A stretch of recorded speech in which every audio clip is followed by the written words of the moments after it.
nothing else to adopt in this world.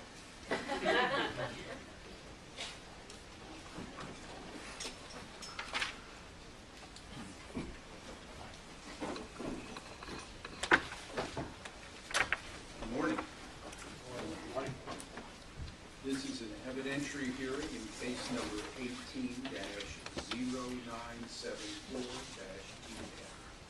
Public Utility Commission's investigation into the tariff filing of Green Mountain Power Corporation requesting a 5.425% increase in its base rates effective with bills rendered January 1, 2019 to be fully offset by bill credits through September 30th, 2018.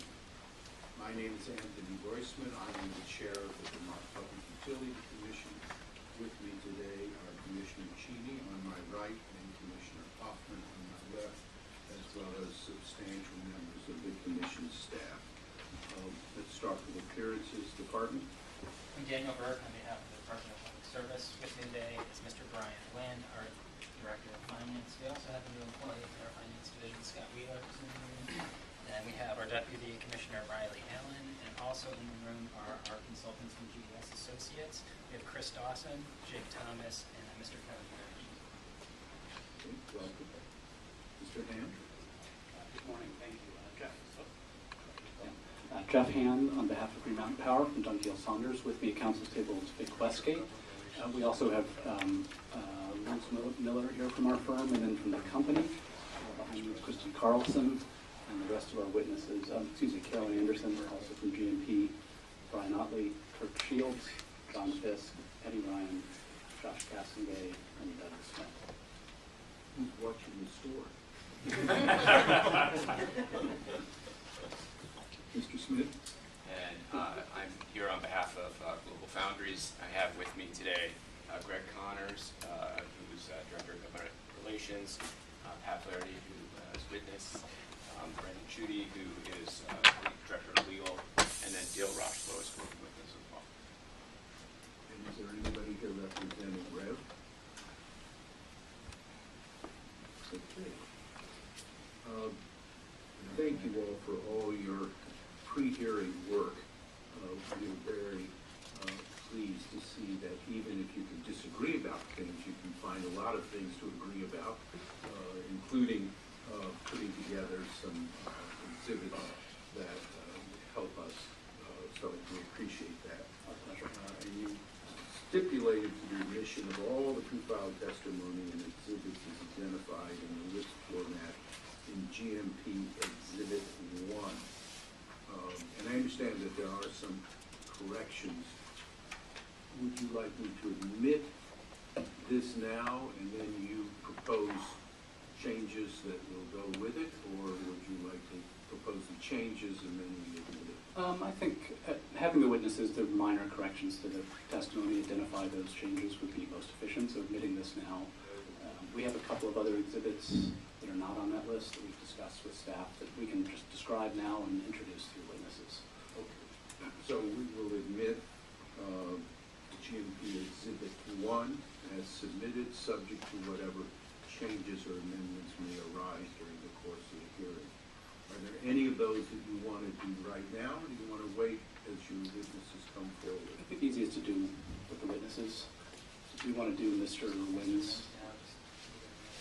Okay. Just this morning I filed an exhibit, we talked with this marked exhibit, BPW5, and that is a table that corrects a table that is on page 3 of Mr. Wynn's rebuttal testimony, and it is corrected to be consistent with the revised cost of service that we filed. And it's my understanding that there is no objection to that exhibit, and I would move for it to be admitted.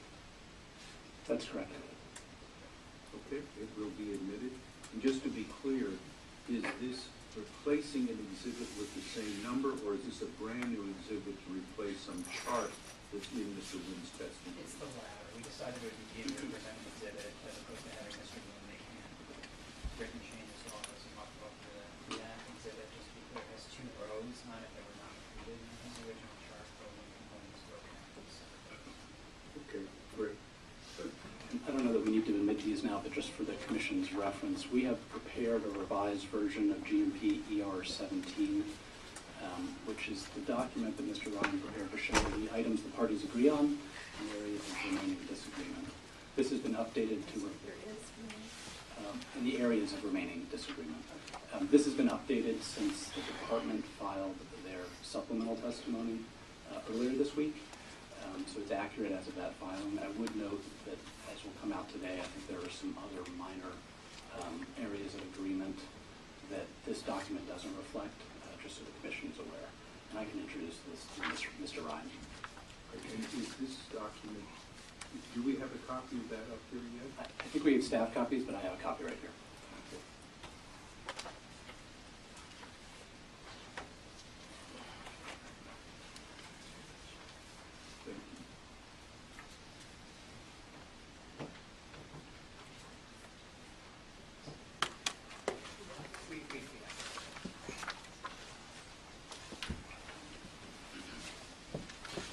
And then just one other exhibit note that we'll handle from Mr. Otley. He provided as Exhibit B03 a hard copy printout of some example documents from a capital folder. We think it's best that the Commission actually have the full electronic capital folder for the Tesla project. So we've prepared an electronic copy of B03. We're introducing this as B08, but so the record's clear, it's like an electronic full copy of that capital folder. And with regard to these other matters like PSD, DEW 5, and this new exhibit that you've just given to us, will you be filing these electronically in PUC? We are happy to handle it that way. I believe Mr. Burke has already filed his. We may be filing ours shortly, so that it's there. All right. And we'll just provide a copy of this, both the Commission and the clerk. Probably more efficient for them to load it directly onto ERC. So I'll give this to you right now. I'm sorry, I didn't realize this is a tear case. Should I bring a paper copy of this?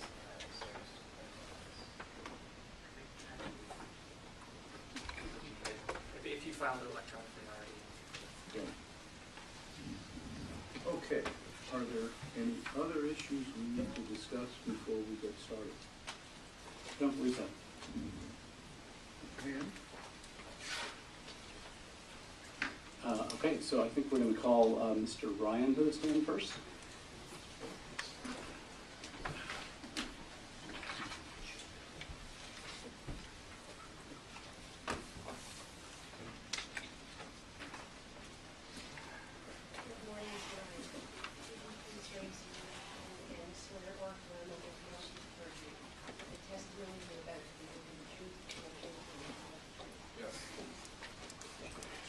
Good morning, Mr. Ryan. Can you state your name and your position for the record? My name is Eddie Ryan. I'm controller at Green Mountain Power.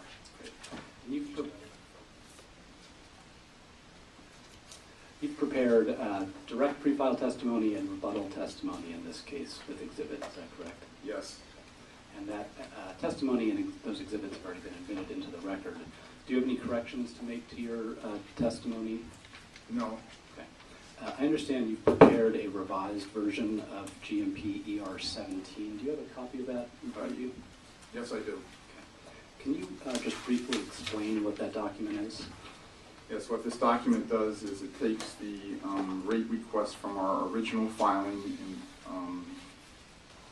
that we originally requested of 5.45%, and then it identifies the changes that were made to that request to come up with our updated rate request of 5.43%.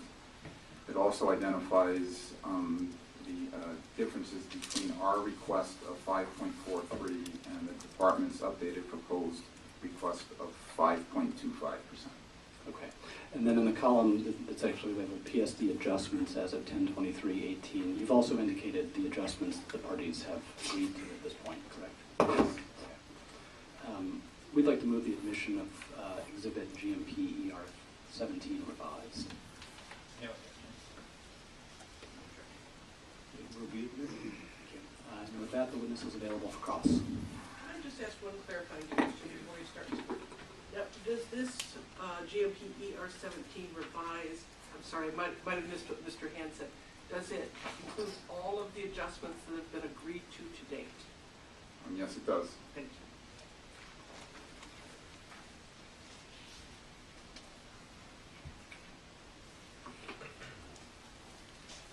Good morning, Mr. Ryan. Can you hear me okay? Yes, I can. So I'm going to have a few questions generally about the testimony. I'm going to start off with the accounting treatment for the JV solar storage facilities. In your testimony, you described that accounting as an exception to traditional rate making. Is that correct? Yes. And do you describe it as an exception because the way GMP is accounting for these projects, there will be an acceleration of the return and the financial benefits associated with them? Yes, what we're going to be doing with these projects is follow the same accounting that we use with the JV solar project. So we're going to be taking the day one gain and the developer fee and return them upfront to customers. And for GMP to actually receive those benefits, the company is required to have the 3 JV solar storage facilities constructed in operation by the end of 2022. Is that correct? And in order to receive those benefits in the rate period, yes, they would have to be constructed and in service by the end of the rate period, yes. So is it your opinion that GMP is carrying some financial risk during the rate year as a result of that accounting treatment? Yes. Can you turn to page 11, line 11 of your rebuttal testimony?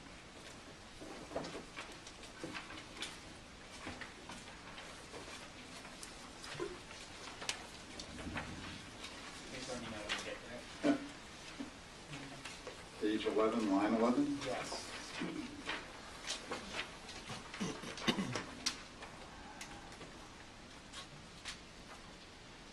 Yes. And in that line, you refer to tax equity partnership specialists that helps GMP design the tax equity partnership flip structure for the already completed JV solar project. Can you describe generally who those tax equity partnership specialists are? We use, I think Kirk Shields would be a better person to respond to that question. He worked directly with those specialists to develop the operating agreements, so he could describe them in more detail than I could. Well, do you know generally, are they attorneys?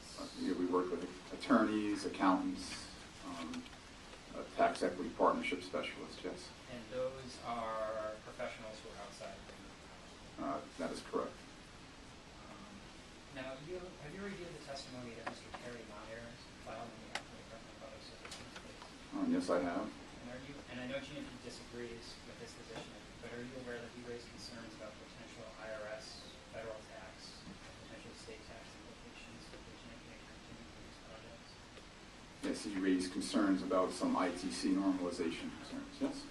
Now, again, I know you are not particularly concerned about those concerns, but if there were some adverse rulings against GMP from the federal IRS or the state Department of Tax, would GMP, to the best of your knowledge, have any financial recourse against the specialists who help you prepare that financial structure? I think that question would be better answered by Kirk Shields. And it may call for legal conclusion. I understand the point, but Those are actually all the questions I have. No questions. Yeah, I just have a few questions. Good morning. Jake Marin, staff member of the commission. I'm looking at page 14 of your September 12th rebuttal testimony. And this is where you begin to discuss the how the GlobalFoundries term contract was treated in this rate case. And my understanding is that the cost of service was revised to reflect several elements of the term contract. That is correct. The term contract includes incentives for GlobalFoundries if GlobalFoundries develops new load. So if they increase their load by a certain amount, they get a discount on that new load. Is that a good summary of those incentives? I believe that's the case, but Kristen Carlson is better versed in the term contract than I am. My question, that as it relates to the cost of service, is just that was the cost of service adjusted to reflect any change in GMP's load due No, to the subcontract? no, it was not. Okay. If you held all of the other variables that could affect GMP's sales constant and just isolated the effect of the term contract, if GlobalFoundries does develop new load, would GMP collect more revenue than is forecast in the cost of service? If they were to develop new load during the rate period, then yes, we would be collecting more revenue than was forecasted in cost of service.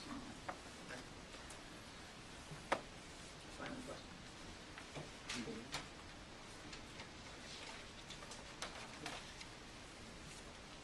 Well, what's that? You can go home.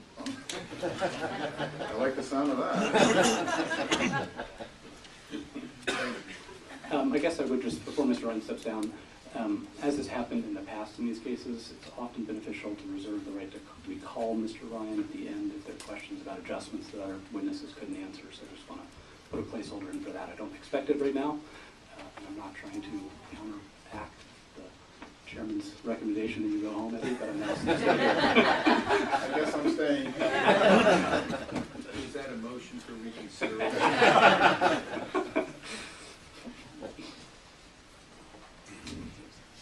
Okay, I believe our next witness is Mr. Otley.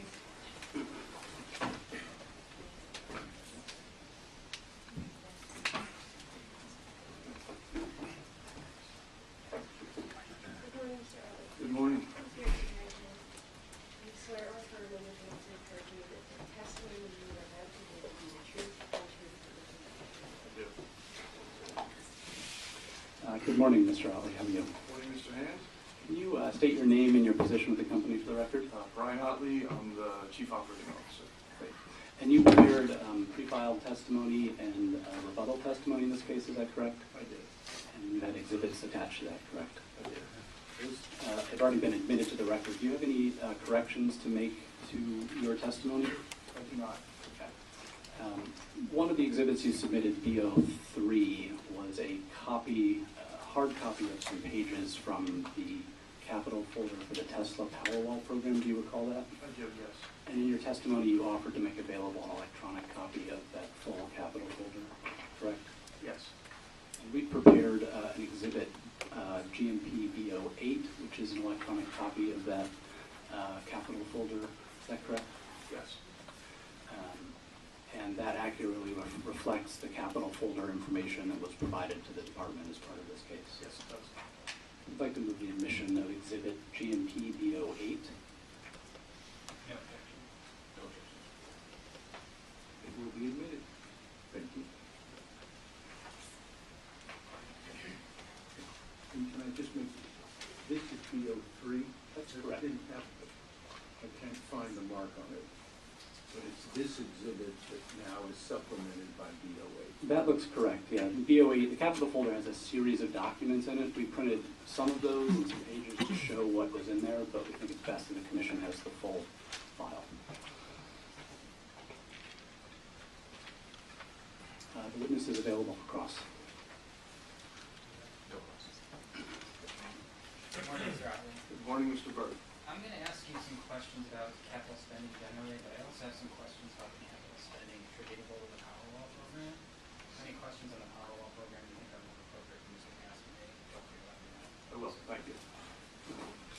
And so if you look at GMP's proposed 9-month 2019 rate here in this case, and you exclude the investments in affiliates, which includes the JV projects and the transco investments, do you know what GMP's proposed capital spend for that period is?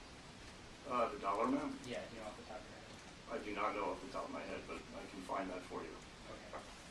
Is that indicated in your testimony to the best of your knowledge? I believe it is, yes. It's in one of the tables.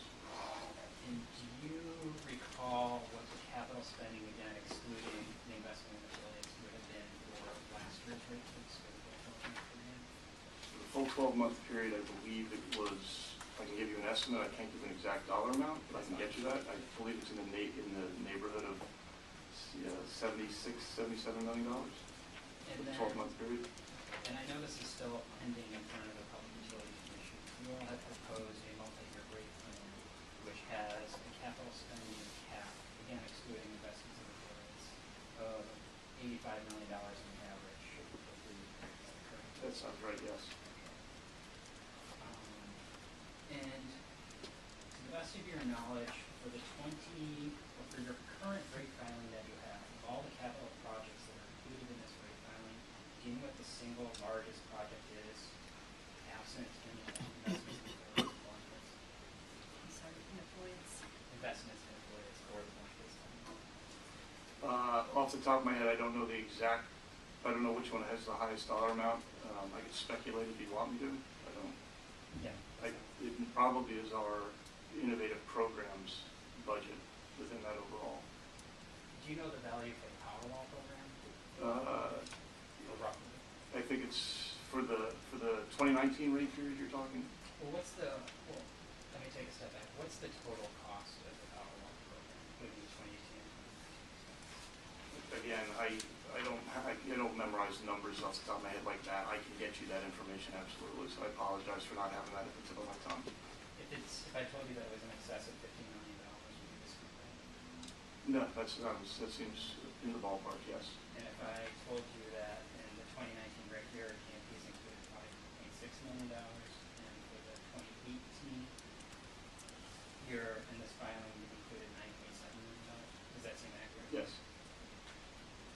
And again, if you don't know the answer, that's fine. But do you recall the largest capital project from last week? I'm not trying to trick you. You're killing me, Dan.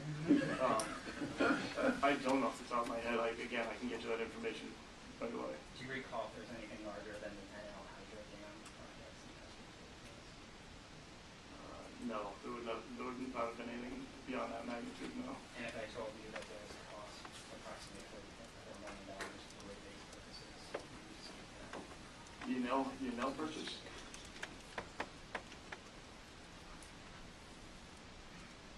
Again, I'm going off memory, but that seems high. Okay. All right, and so the Powerwall project, I think you mentioned this, is within GMP's innovative pilot project. Yes. And so this is one of your innovative pilots that's being conducted pursuant to the requirements of your alternative regulation. Yes. And I know you were not a witness in 17-3232, which is the case that I can ask for, which the commission approved the current, it's called the limited regulations for the Green Mountain Power. But have you reviewed, or did you review any of GMP's testimony in that case? I probably did back at the time, but again, I know. Do you recall if you reviewed the commission's final order from that case?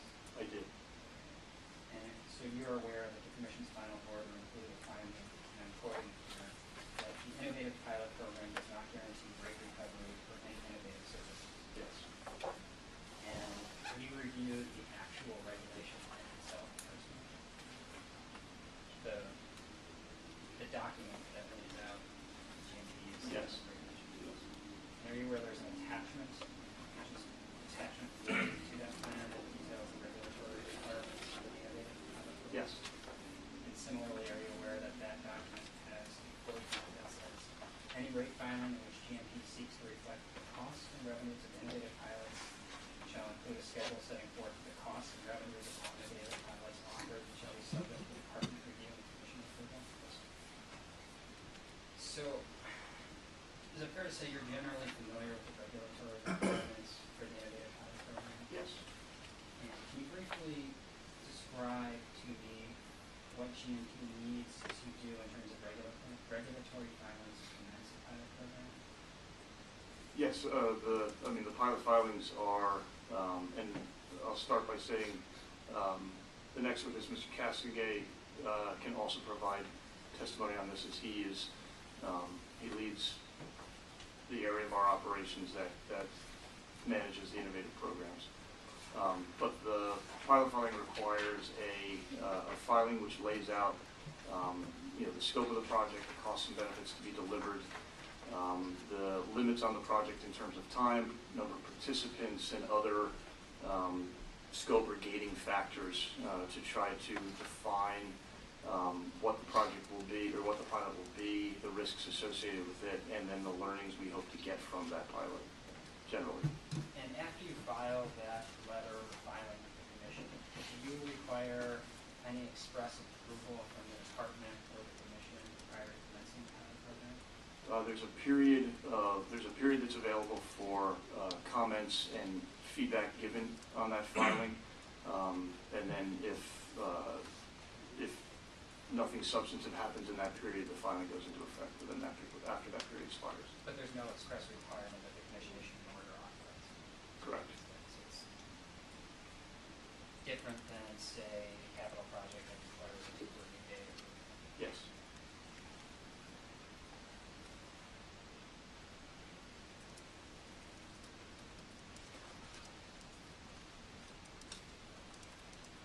And to the best of your knowledge, is this GMP's first rate filing that includes any costs from the Tesla Power lawsuit? I don't know that. Mr. Cassidy can speak to that. And can you turn to page 5 of your rebuttal testimony?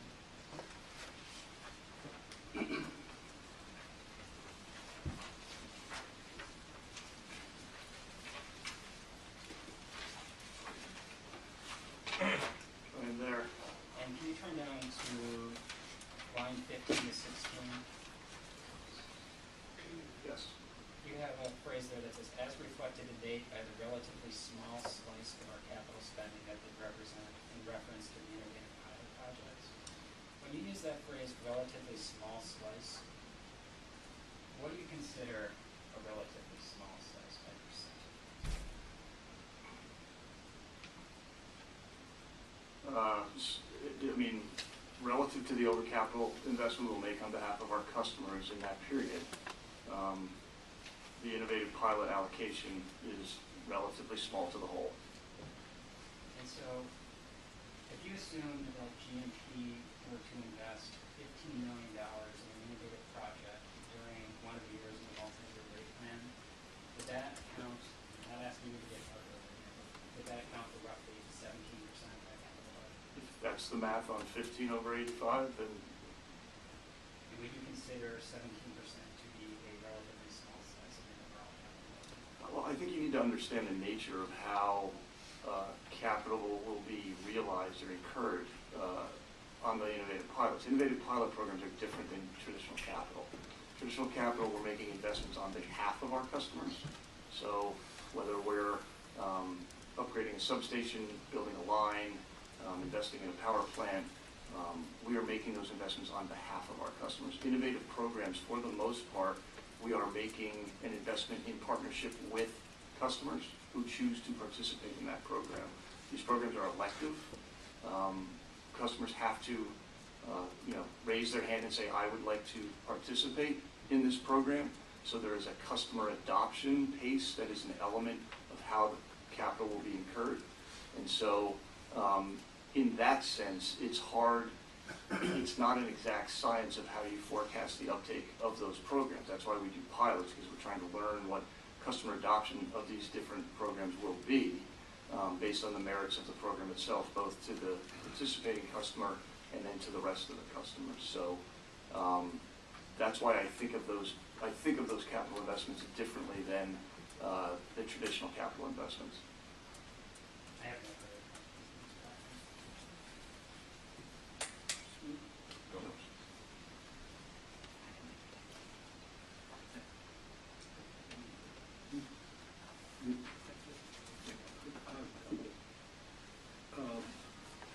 What's your track record on these innovative pilots? In other words, how many of them have blossomed from pilot to a normal, regular program of the utility? So we've had, again, Mr. Cassidy can give a more thorough review of our innovative pilot portfolio and history. We are to the point now where our more successful programs are appropriate to transition into full tariff programs. So he can provide the color behind that, if that's okay. I was trying to find out what your failure rate. We've sunset at least 2 programs after either we saw that customer uptake was not really what we had hoped it would be, or in one particular case we felt the program, while it was a successful program, was better positioned outside of utility ownership, and it should be owned by kind of the open market, the general market. And so we ended that program for those reasons. Which program was that, Mr. Allen? That was the connector program, which was a solar interconnect technology that lowered the cost of rooftop solar interconnection. And when you decide to pursue a pilot project, you start off with a project goal. If we reach here, we'll move to try to implement it as a full-time program. If we don't reach that, we won't, or do you sort of do it as you go along? They get originated through simply, we're constantly looking at what are the available technologies that are emerging in the market and how can we use those technologies to deliver services in a more valuable way. The pilot is mostly around, it's really around generating learnings. We have a bias in our culture that we don't like to do analytic studies for long periods of time before we take a step into the real world to test pilot something. We much prefer to move into a test pilot phase in a real world setting, working with customers to generate the information that can tell us how a program could be shaped, reshaped, or perhaps ended. So when we set out on a pilot, we're really looking to fix the amount of risk we're undertaking on behalf of the customer, while also we model the benefits that we think we can expect, and then we try to move into real world settings to prove or disprove whether we can realize those. And so we limit those by a limited time frame, a limited number of customers participating, or some other measure that confines or limits the scope of that. And then as we go through the pilot, we're always thinking ahead, not only is about is the pilot being successful and what learnings are we getting, but if we do think it will transition into a full program, what are the characteristics of that program, and is it consistent with what our original estimates were or forecasts were when we launched the pilot? So you do have some preset idea of what would make this program a success versus like the Powerwall. And 10 people said, no, we'd like a Powerwall, and nobody else wanted it. I assume that would fall below your go, no-go point. Yeah, And if 10,000 said we wanted it, that's probably on the other side of it. So you set some kind of metric like that? Well, the metric is set by the scope of the pilot. We think if we can fulfill the scope of the pilot, that's a good signal. So in your example, if 10 customers uptook it and that was it, we would really want to know what was behind that. Why did those 10 uptake and why did no one else uptake, assuming we had a higher limit than 10 within the pilot. If the pilot gets oversubscribed and we're having to essentially ration participation to the limit of the pilot, we want to understand that as well. Just because a pilot is heavily subscribed doesn't mean we've gotten the program right. It can actually signal something else. And so all that real world learning in that limited scope pilot mechanism we think is incredibly valuable to moving quickly through innovative opportunities at a time when we think speed is very important. And excuse me if this is something I should know, but do you regularly report to us what those customer surveys show you so that we know what was it that motivated someone to say yes or no or whatever? Yeah, it's part of, in the pilot we describe our reporting and updating mechanism through that pilot. I think we work primarily with the department on that, but that information is then made available to the PUC. I think we get reports every 6 months. Right. I have a question about the approximate 15 million and how that number differs, for example, from the more predictable expenditure we need to make on, say, a substation. Is that based in part on patterns so far and uptake, and it's therefore more of a projection that was somewhat in the hands of the customer? Yes, that's exactly what it is. This is one of the things, as we evolve as an organization and as an energy delivery company, the notion of customer adoption rates is becoming more and more important to our planning. And those are difficult, and for any company, utilities doesn't matter, any company that's trying to provide services or products to consumers, that really getting crisp on what that customer adoption rate can be, program to program, product to product, is art and science. And so we're learning a lot of lessons through our pilot program about how you do that and how you don't do that. So that's a big component of it.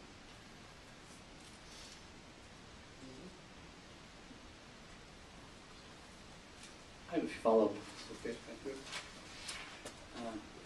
Mr. Otley, I think Commissioner Cheney was just asking you about how the $15 million actually gets outlaid. Is it correct that under the Tesla Powerwall 2.0 program, GMP doesn't pay any capital until the customers decide to go forward with the project?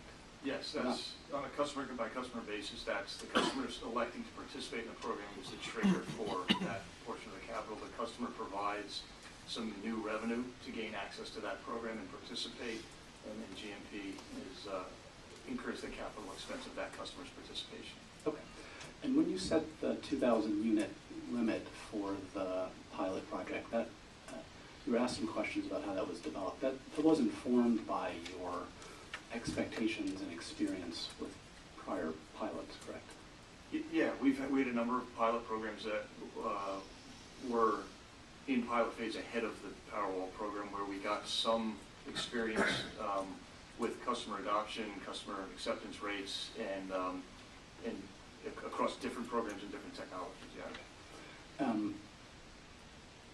Do you know, is the 2,000 unit limit, is that fully subscribed at this point? It is. Okay. And was GMP surprised by how quickly it was built? We had high hopes for the program, and so when the initial momentum of participation came in,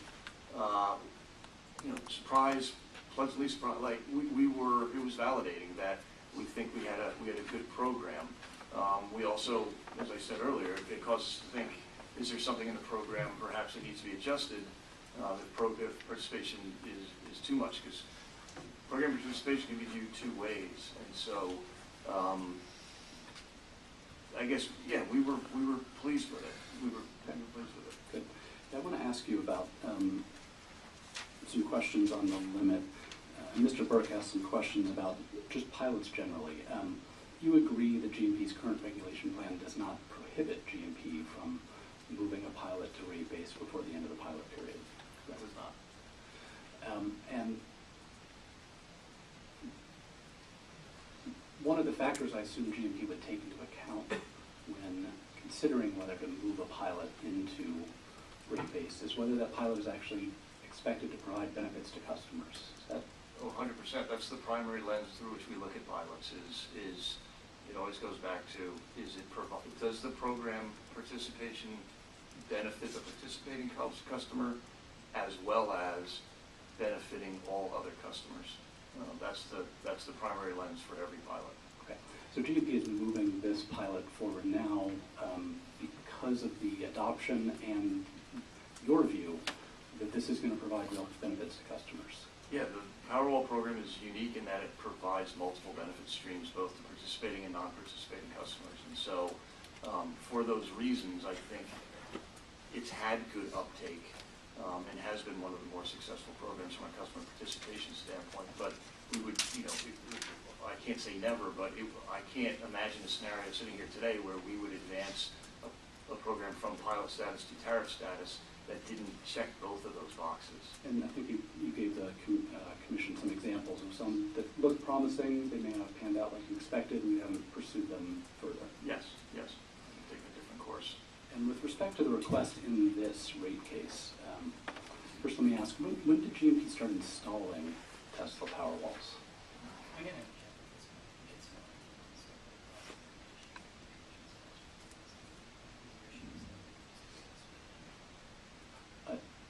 Mr. Burke asked about the sequencing of the capital expenditures and why we're seeking to put it into rate base now. I just want to establish that GMP's been doing the program for some amount of time and that it's not in rate base yet.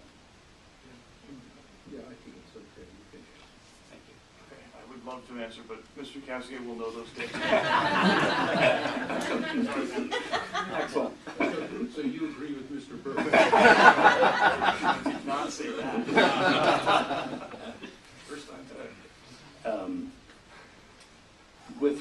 to what, and you can defer to Josh, Mr. Castengate here again, with respect to what GMP is seeking in this rate case, is it correct you're only seeking at this time recovery on the 2,000 units in the pilot program? Yes. Thank you. Clarifying question. You recall saying that there are 2 boxes checked. Could you just clarify what those 2 boxes are? The 2 boxes are that a program that delivers benefits to the participating customer, that's 1 box, and the second box is that the program through that customer's participation also delivers benefits to the rest of the customers. That's the second box.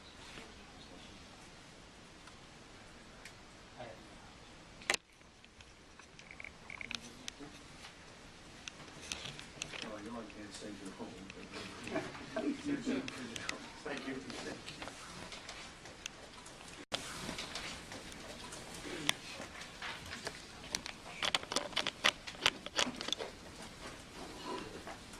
I believe our next witness is Mr. Castengate.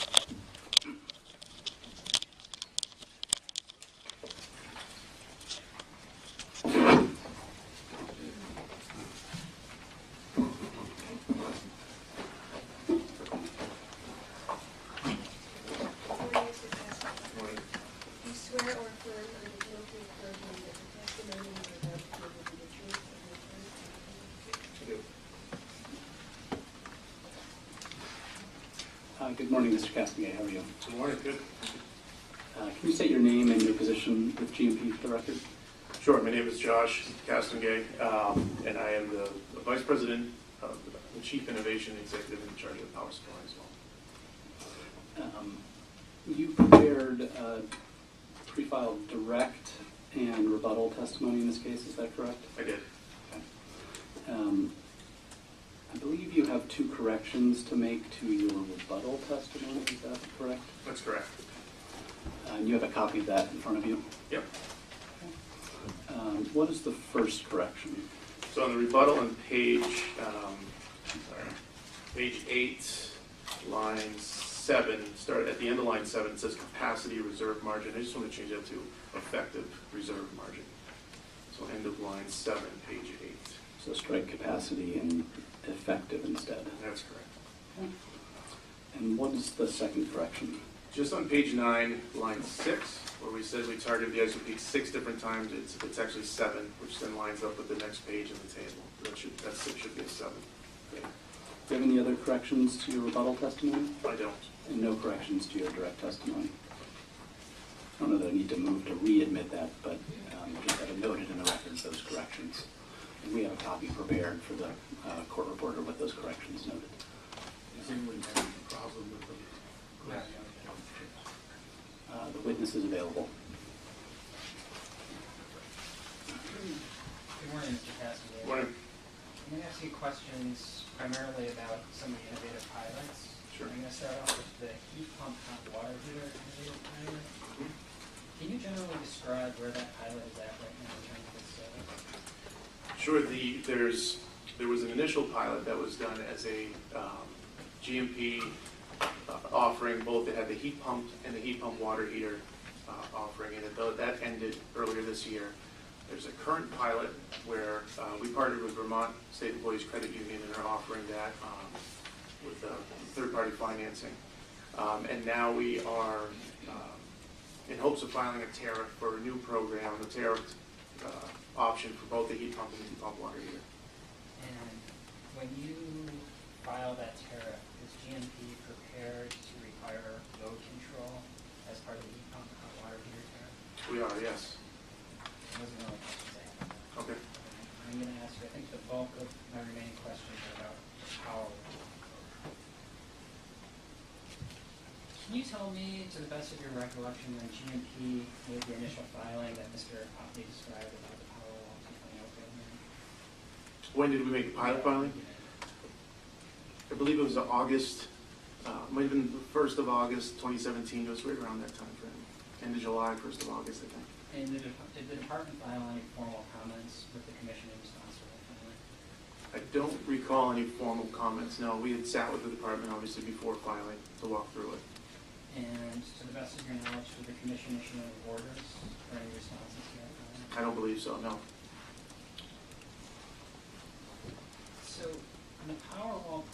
so I think Mr. Otley discussed this briefly, but GMP purchases the Powerwall units directly from Tesla, correct? We do, that's correct. And those Powerwall units are then installed at a customer premises, correct? Yeah, timing wise, so the way it works is once the Powerwall is installed and up and running, we then purchase the unit. So it's not in advance. We did purchase an advance allotment of units when we first started. Allotment, like an initial tranche, bunch of units to start. But subsequent to that, they get installed, they get commissioned, they prove they're functional, and then we take over and pay for them at that point. And so GMP and not the customer actually owns the Powerwall. That's correct. Now, based on your answer that you just gave, I presume that Tesla or a Tesla subcontractor is responsible for the actual installation process? That's correct. GMP personnel do not. That's right. And so if there's any ongoing maintenance or repairs that need to be done, that's also handled by Tesla or a Tesla subcontractor? That's correct. So your interactions with the customer are limited to the customer inquiring, or trying to sign up for the program, and then billing, basically? Yeah, that's right. But if I were a customer that had one of these and I had an issue with it, for whatever reason, I would call GMP directly. Yeah, and it happens both ways. So customers can call Tesla directly, but customers do also call GMP at times as well, which we then connect directly with Tesla on. And do you know off the top of your head the unit cost per Powerwall? Just for the Powerwall itself? Well, let me ask this differently. Do you know the unit cost that GMP pays to Tesla per Powerwall inclusive of the maintenance and service charges? Yeah, I do.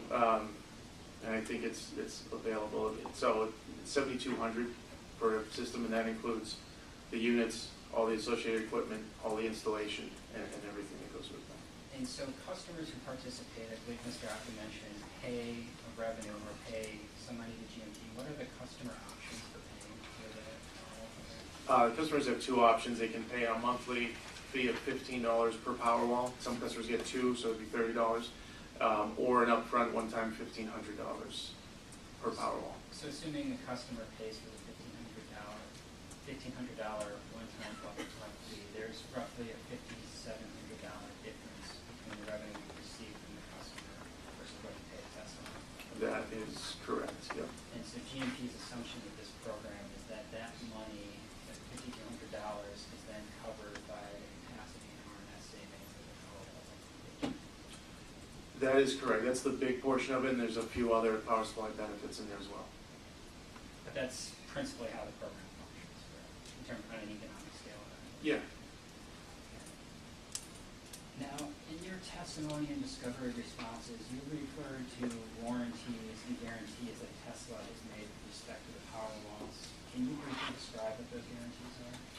Sure. So the battery itself, Powerwall itself, has Tesla's standard 10-year warranty, which is basically free of any defects, issues, or anything like that. If the Powerwall has an issue in that 10 years, it's going to be addressed. It also includes at the end of 10 years, what the guaranteed amount of energy left is in the Powerwall.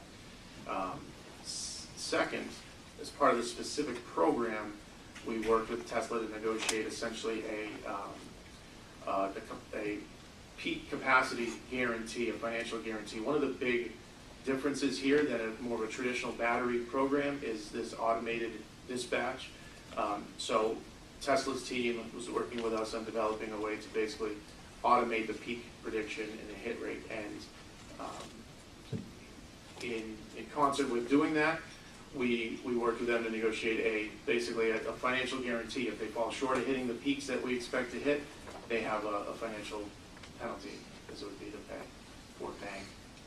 So for some of that guarantee, I'm a GMP customer that has one of these installed at my residence, and I do something, my children do something to destroy the Tesla Powerwall. Does the Tesla guarantee apply to that? Because at that point, that unit is not functional for the peak shaving efforts that you're doing. Correct. So is it? I'm not sure, but I doubt it. So if somebody hits it with a bat. Well, so at this point, assuming that a customer, through negligence or deliberately shoots with a shotgun, so if you assume that unit doesn't work, how do you recoup that $5,700 difference? Well, part of it is keeping in mind that there is an assumption built in for a number of reasons that units are not working.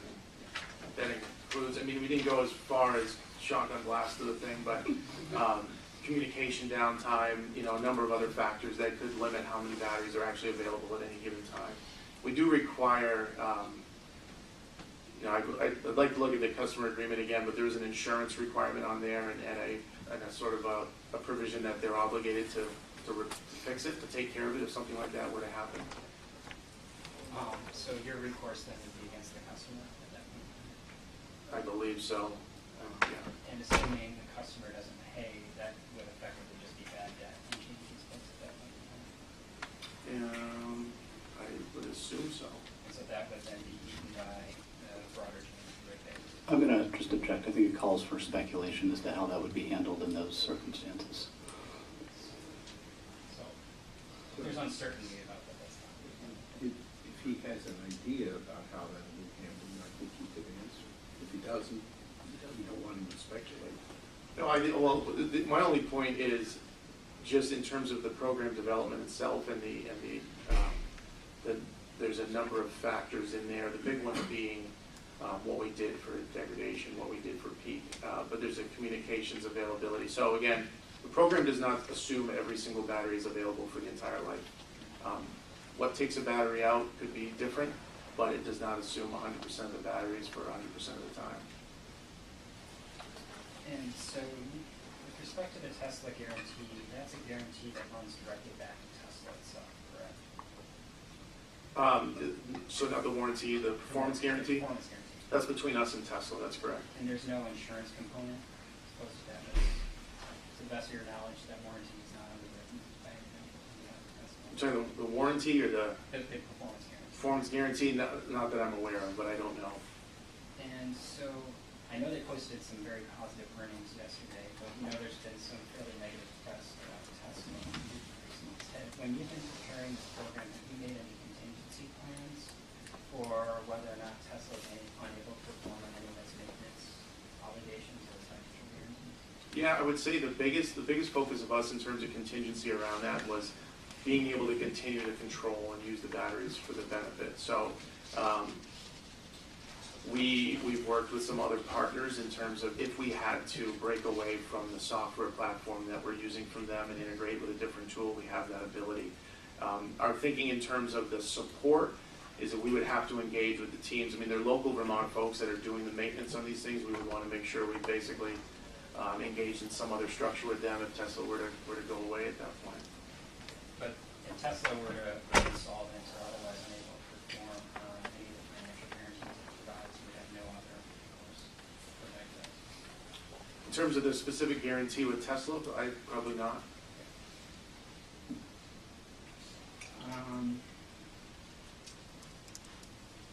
So based on the financial model that GMP did for the Powerwall project, do you know off the top of your head how many years it will take for this project to achieve a net positive present value rate here? Under the assumptions that were built in the model, I believe it's 9 or 10. 9 or 10 years? I think so.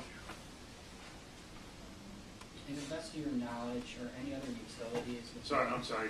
Just in terms when you said so the overall program is designed to return a positive NPV. You're saying when does it flip over? Yeah, I believe it's 9 or 10.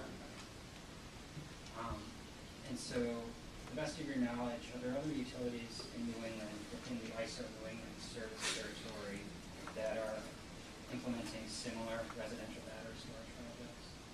There's only one that I'm aware of that has proposed it. I don't know if they're actually implementing it though. Are there any other utilities you're aware of that are using storage as a means of peak shaving? I'm aware of other battery storage projects in New England. I'm not sure if they're utility owned per se or not. But yeah, no, actually, yeah, I am aware of a few Massachusetts that are using battery storage, more distribution connected, I believe, but for peak shaving. Can you describe whether, and if so, how the financial modeling for the Power Wall project accounts for how peak shaving technologies from utilities would affect future capacity costs? How peak shaving from other utilities would affect the future capacity costs? Maybe I can ask this differently. Assume over the next 5 years, not just GMP, but the majority of electric utilities, and I assume women also pursue aggressive storage as a means of mitigating their capacity charges. Does the modeling you conducted assume that that would occur? So on the specifics on sort of the forecast of the FCM, I'll defer to Mr. Smith when he comes up. The only piece I'll add is that, so specific to FCM, like Mr. Smith hit that, the one thing to keep in mind on the other major benefit RNS is that actually has a worse impact for Vermont if we don't do something in terms of other utilities develop storage and we don't, or we don't have other solutions, actually our costs will go up. So that's on the RNS side. With respect to RNS, when you did your modeling, did you vary the assumptions that you used for RNS projections when you looked at this? For example, if you assumed we're projecting RNS at one rate, then what would happen if the RNS charges actually come in 10% lower than what we're projecting? Did you do those types of modeling? Initially, I think we just used the latest forecast for RNS when we put it together. We have since updated FCM RNS rates. So there's been updates to the model over time.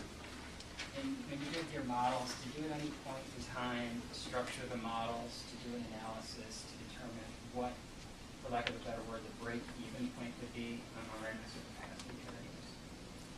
I'm not sure what you mean. So you've taken a look at what the costs and the presumed benefits of the Power Wall.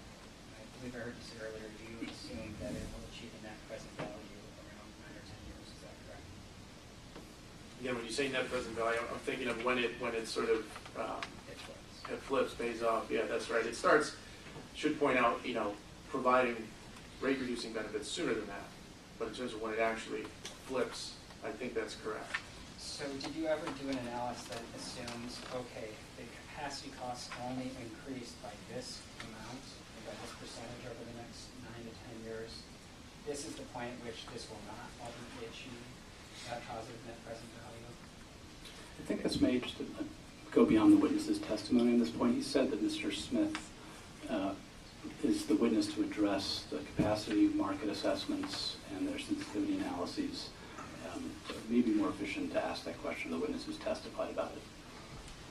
That's fine. That was going to be my response anyway. I should just...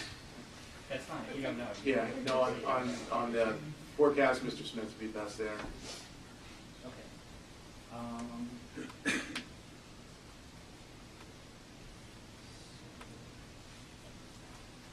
You reviewed the testimony that Mr. Dawson filed on behalf of the Department of Public Service, correct? Correct.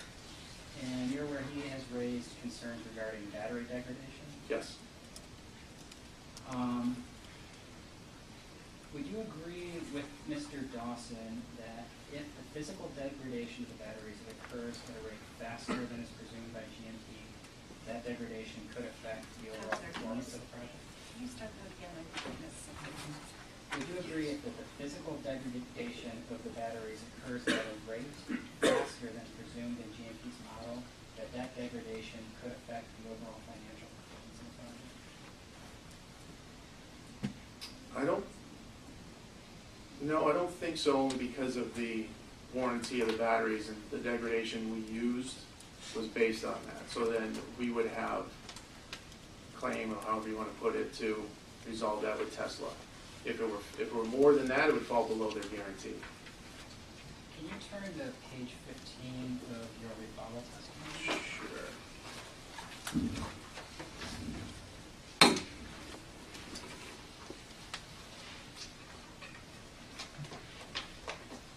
And can you turn to line 6, 7?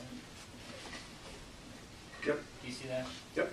So you testified when it comes to dispatching against the peak, we anticipate dispatching our storage systems anywhere from 2.5 to 4 hours in order to enable us to hit the peaks. Is that correct? Yeah, that's right. And just to add on where it goes on to say the longer tends to be in those shoulder months. And then just the one piece I'll add to that, it doesn't necessarily mean a full KW dispatch during that full duration.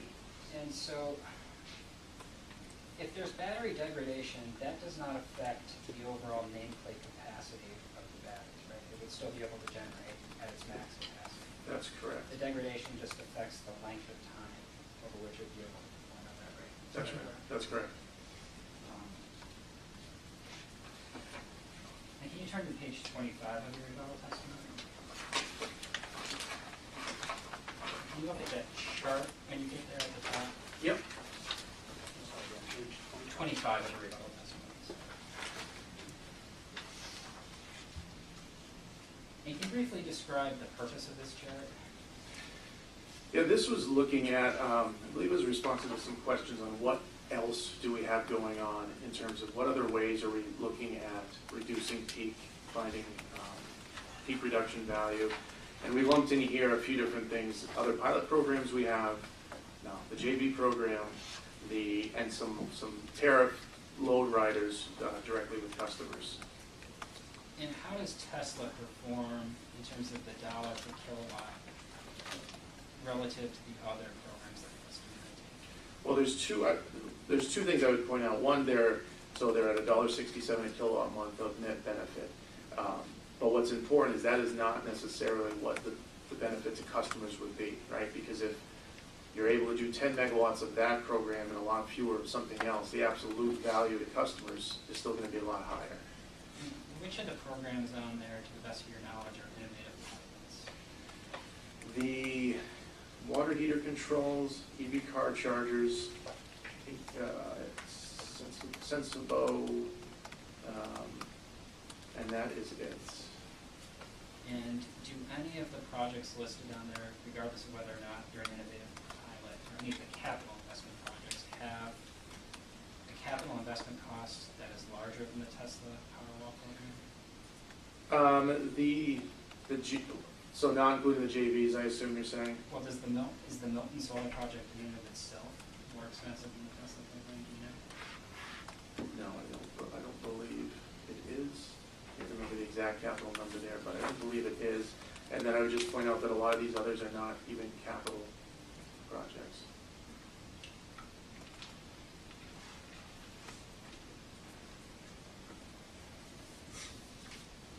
And just for one thing I do want to clarify on this table is that it's important to hit the couple of the load riders, curtailable load rider, pilot demand response, and the critical peak rider. When we put this together, it assumes like sort of the perfect C&I customer participating, which means that they're curtailing peak most of the year. So it's sort of like that's the best case scenario. In reality, a lot of customers, for example, ski areas are a big participant there. They're producing in 3 to 4 months, so the number on a specific customer basis is going to typically be a decent amount lower than that, but there's sort of like a conservative best case there.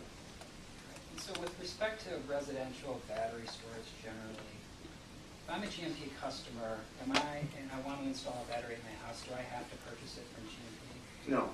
So you're operating in this in an open marketplace? Essentially. And so does GMP have any alternate programs besides the Powerwall that would encourage customers to purchase a battery through some other provider and have it installed? We do.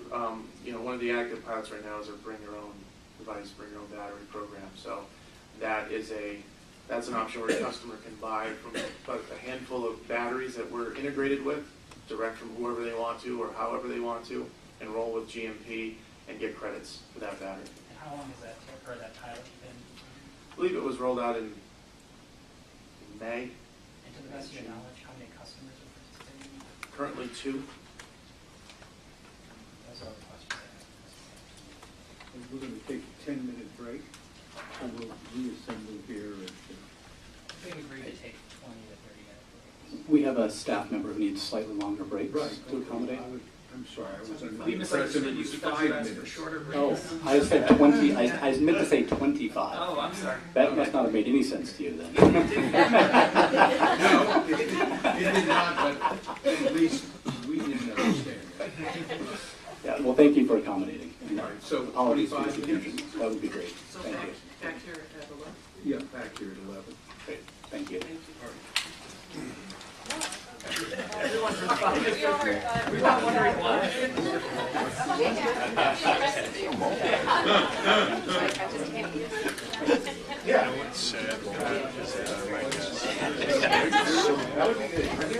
Yeah, awesome.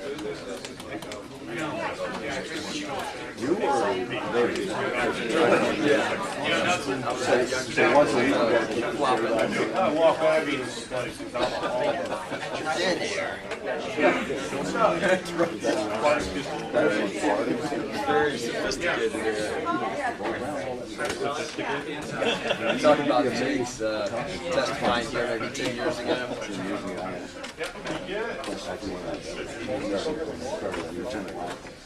Figure out where we got some of our assumptions. Oh, okay.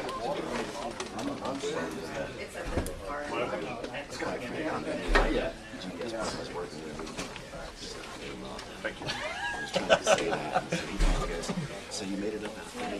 I said,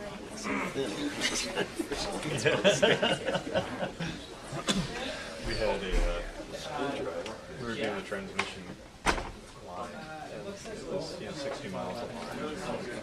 So pretty expensive. serious, yeah. So the witness from Burns and McDonald, but he was talking about what cost per mile and all this kind of stuff. It's like, well, what you use as assumptions for how far apart the spacing for the structures. I said, oh, we just always assume 800 feet. Okay. And what did you assume for topography? Right. And so I knew where this was going. How you doing? Yeah. Have you ever been to Vermont before? He does. Chris Thompson. How you doing? Yeah, pleasure to meet you. Hey, Jacob Thomas. Hey, Jacob. Blue is into this. Talk to you later. thank you. Yeah, I think We'll take our lunch break at 12:30. It'll be a 1-hour break. Okay. All right, Mr. Burke, I think you have. I didn't finish my project. Oh, all right. And Mr. Smith, I think you had said you had nothing, so. Okay, good. Good morning, Mr. Kessler. I'm going to go back to the heat pump hot water heaters program. My understanding is that GMP, as well as other Vermont distribution utilities, have at times offered water heater rental. Yes. And those were all treated as below the line unregulated businesses, correctly? Yeah, for GMP, I'm not sure the others, but yes. How is the heat pump hot water heater program that GMP is proposing to put in rates materially different than those rental programs that were put below the line? How's it materially different? I'd say the biggest thing is just having the benefits stay above the line as well, meaning so any margin, any value derived from the program itself or the cost of the program, staying with customers and having any control value, obviously. So as we has agreed to and plan to do, any of the heat pump water heaters we do would have a control functionality with them to be used for similar to the batteries for peak reduction and that sort of thing. Now, the hot water, the heaters that you put in already don't have a control function, do they? The heat pump water heaters? Yeah. No, just a couple when we finally got it working this summer and have deployed it on just a few. And the costs related to the program that would be recovered in rates are for those heaters? There's some previously installed ones under a previous pilot, and then what we have proposed is a tariff. So I think what we're seeing is both what's been proposed as well as what's already been installed. And you said one of the benefits and differences between those prior rental programs is that benefits are above the line. Did those prior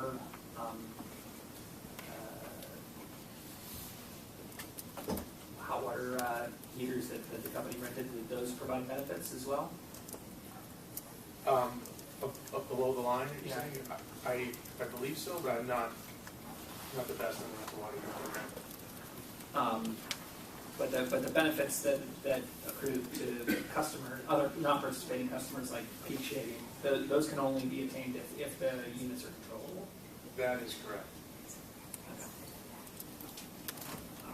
I'll go now to the Powerwall program.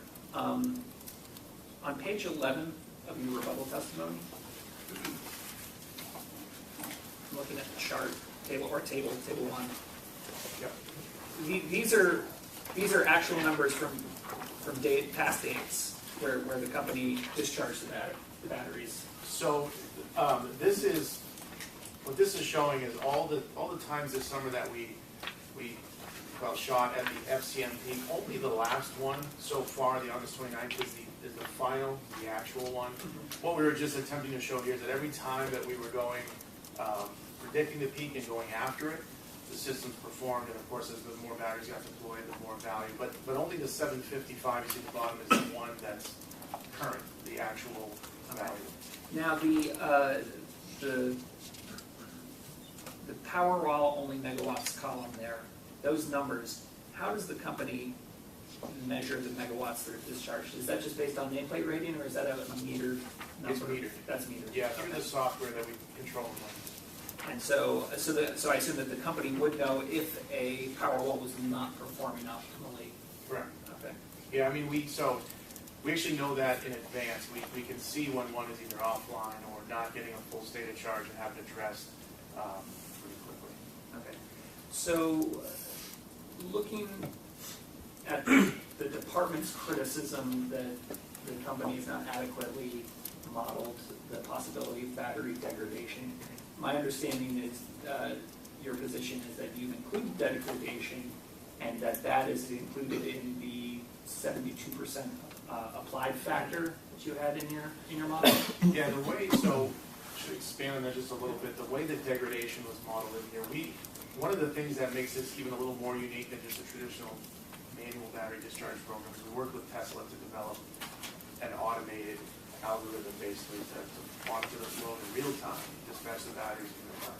With that, they ran called like an hourly dispatch model. So they went back and looked over the last 3 years. They got the actual peaks every month and every year and ran that model against that to determine that as we degrade the battery, worst case 3% per year, are we still able to hit the peaks if we had perfect foresight of the peaks? And the answer is yes, and on the FCM peak, yes, on the RNS with a little bit of degradation. That took into account the degradation. We then took that and further applied, we call it D-rate factor, but performance factors for communications, for peak prediction accuracy. So all of that combined includes degradation. But again, what piece I want to highlight is that involved an actual, real dispatch model, looking at actual peaks, and then includes an automatic dispatch algorithm, essentially. So to try to synthesize that back to you, the degradation was included in the 80% forecast accuracy. It was included in the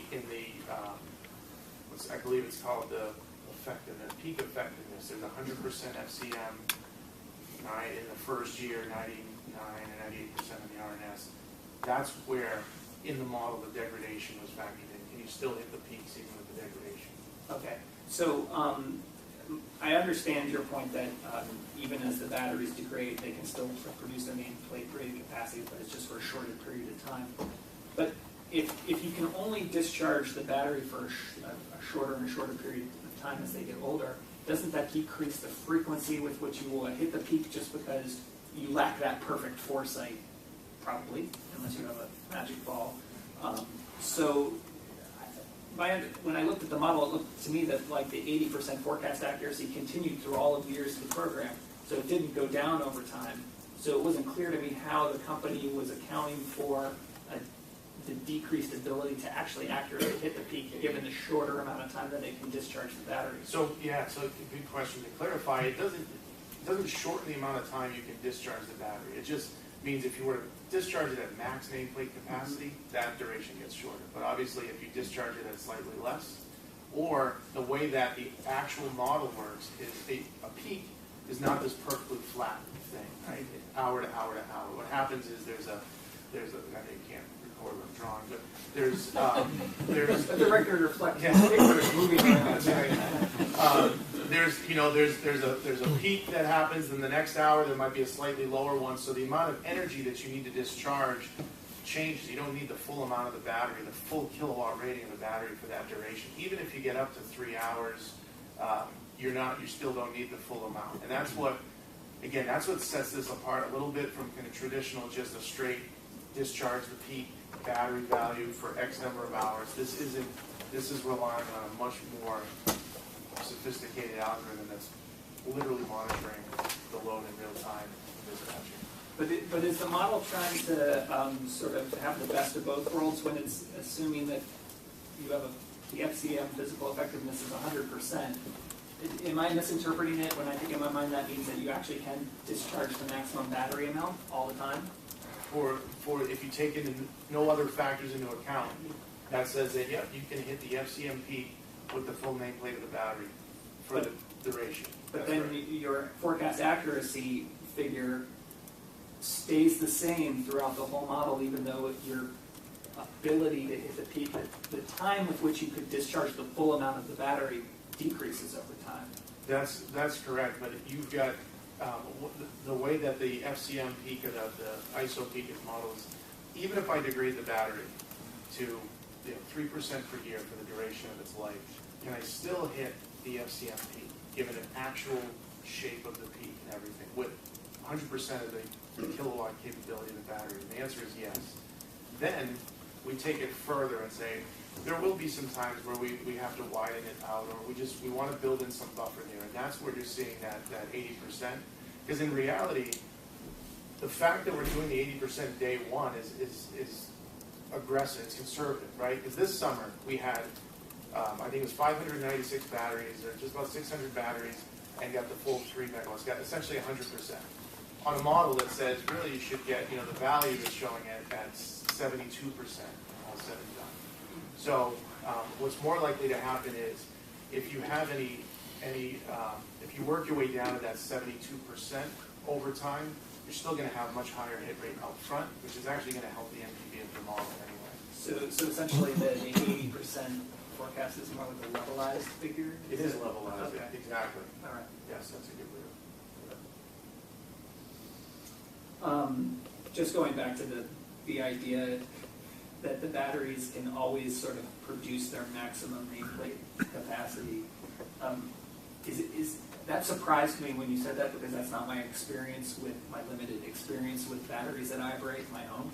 At some point when my car battery degrades, it can't produce enough amps to turn the car over, and so then it doesn't work. I mean, I could still get a smaller charge out of that battery for a long duration of time, but it doesn't hit that high amp necessary to crank the car. And so why are the Tesla batteries different than... I assume you're probably talking about lead acid Yeah, batteries. I mean, is it just the technology of the battery? Probably it's a function of in the inverter capability. I mean, so the battery, short answer is yes, but I'm certainly not a battery chemistry expert. But I would say there is a difference between the lead acid batteries. We've deployed some as well. All of our substations use lead acid, and there is a difference between those and you see with lithium ion. You mentioned the bring your own device tariff.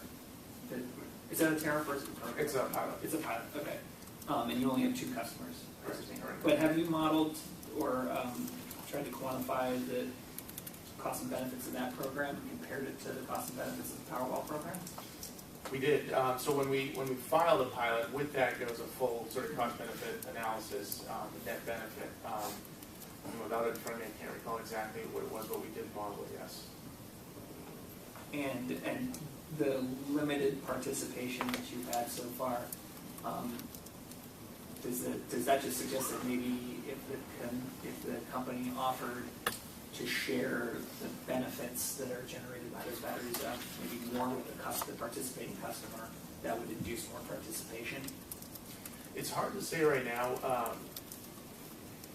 Some of the, as I've asked around, we're finding a number of folks that have quite a queue that's interested, and it's a matter of getting batteries, handling. So I'm not sure that the financials are necessarily the question mark at this point. I mean, is that program somewhat analogous to net metering, where, I mean, in the case of net metering customers, their systems provide some benefits to the system. Also, the customer receives significant benefits. And obviously, the policy question is sort of what's the right, how do you divvy up those benefits? And if you give too many benefits to one side, then you might either get too little participation or over participation, but you're now imposing costs on other customers. I mean, is that sort of the considerations that go into designing an open access tariff for storage devices as well? Yeah, so I mean, you hit on the head, like, one, the point of the pilots, I mean, that balance is exactly what we do when we do these things, which is understanding, because all of this stuff ends up falling back to customer uptake, customer involvement. The one thing I would say that's different about how we structure this versus a net metering is sort of, currently, it's just a flat price, you sign it, you go. This is more, it is a little more performance-based. We do try to connect it more to, does it perform as we hope it does, because we want those benefits to show up, and then we pass a good chunk of those to the participating customer, and then, as you said, a share goes to the balance of our customers.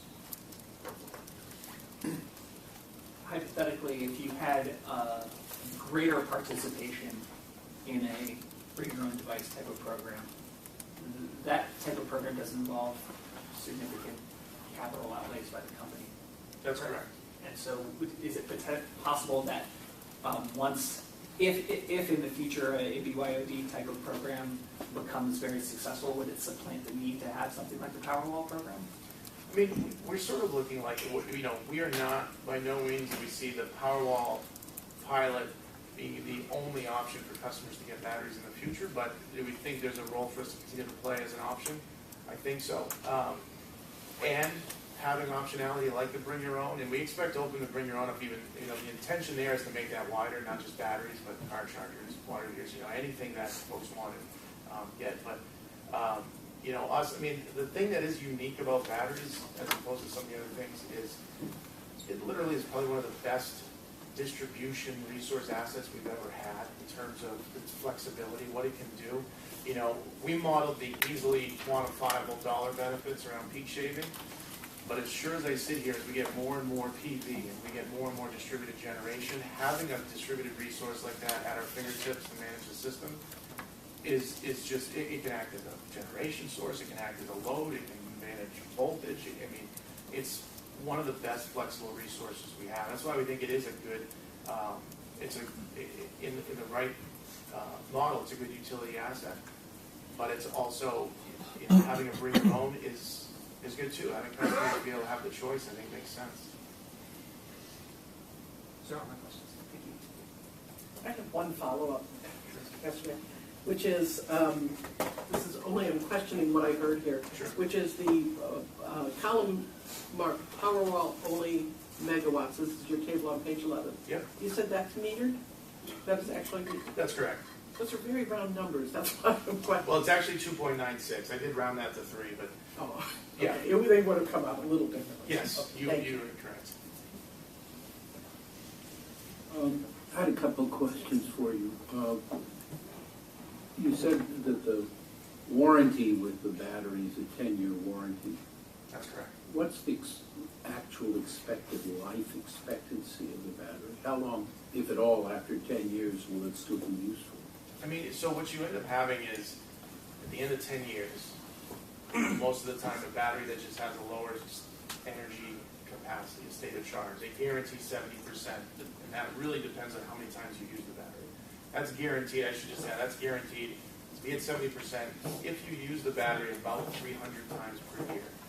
We're using it more like 50 or 60 times per year. So anyways, you get to that point, you still have a perfectly good working battery, which is a lower state of energy charge.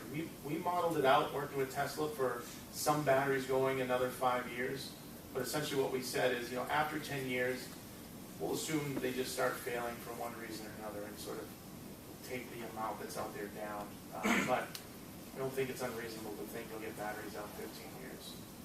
And what's GMP's plan for what it's going to do when these peak benefits are gone 10 years from now?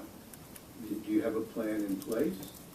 I would not, I couldn't tell you we have a specific plan in place, other than knowing that what comes next, I can get, feel pretty strongly that there's gonna be the next solution that's probably gonna have, twice the amount of energy for the same footprint, or, I think there's gonna continue to be pretty significant evolution in the battery storage product, and we would be looking as to what's next at that point, in advance of that time. So do you foresee, say, 5 years from now, a new pilot project in which you might offer a different kind of battery or other bells and whistles that go along with it, and start putting in those kinds of systems, not continuing with this particular Powerwall? Sure, yeah, sure. I mean, it could be a mix of some other pilot opportunities. It could be that there's a tariff battery offering that just kind of follows the latest technology. There's probably a few different ways to get at that, but yes. And looking at battery storage, what, if any, consideration are you giving to the electric vehicles' battery storage potential if you're going to have a lot more electric vehicles? I mean, so far, the way we look at that is much more realistic right now to control the charging of electric vehicle battery storage. Not quite there yet on pulling from the battery itself, the vehicle-to-grid model. We're working with a few partners in potentially testing some of that, but there's a lot of implications around car warranties and things like that. So for right now, the focus has really been around managing the charging, around peaks, around energy pricing times, and so we have an active pilot actually that is doing that with customers in their charging infrastructure. To get the maximum benefit out of the Powerwall, is there any consideration into the location, the geographic location? In other words, if all your Powerwalls were located in, in the area where I live, Wethersfield, Vermont, would it make a difference to the benefits versus if they were all at an area in which you had a different kind of load, or is it not really critical? In the case of this pilot, it was more about getting them across different locations, getting them in different demographics, different locations in the system. If we had load growth, if we had areas that we were looking at, the load is growing quickly here, we might need a substation, that'd be an example of a locational benefit. We don't have necessarily growth, in fact, more like decline right now, but that potential exists. The other thing is, really heavily saturated solar areas can be another location where you can potentially provide other benefits. And are you making any effort in the program to promote a Powerwall for new construction as opposed to retrofitting an existing? That's a good question. No, I don't think we made anything specific to new construction at this point. No, we haven't. It is, I mean, as we think about the Powerwall and all, and I should add too, the Powerwall is the current battery that we're using. There are other batteries we've tested, but integrating batteries in the new build, we do think makes a lot of sense. Obviously, because of your status as a monopoly in the system, you have some benefits available to you to provide these Powerwalls at a better price. In other words, if you can go to Tesla and tell them, listen, we want to put 1,000 of these into Vermont, you're probably going to get a better price than if I went to Tesla and said I want to buy a Powerwall. How do you deal with the advantage that gives you compared to the bring your own device customer who says, well, I don't want it to be Tesla, or I don't want you guys to sell it to me. I want to go out in the market to buy it. Is there any mechanism by which the bring your own device person gets something to compensate for the fact that maybe their buying power isn't as great as GMP? That's a good question. I think, the way we looked at this program specifically was, granted, 2,000 in the grand scheme of Tesla is still a really tiny number in terms of kind of buying power there, but It was really more about all that it wrapped into the guarantees, the software platform, the controls, and the algorithm. That was the real big value to us.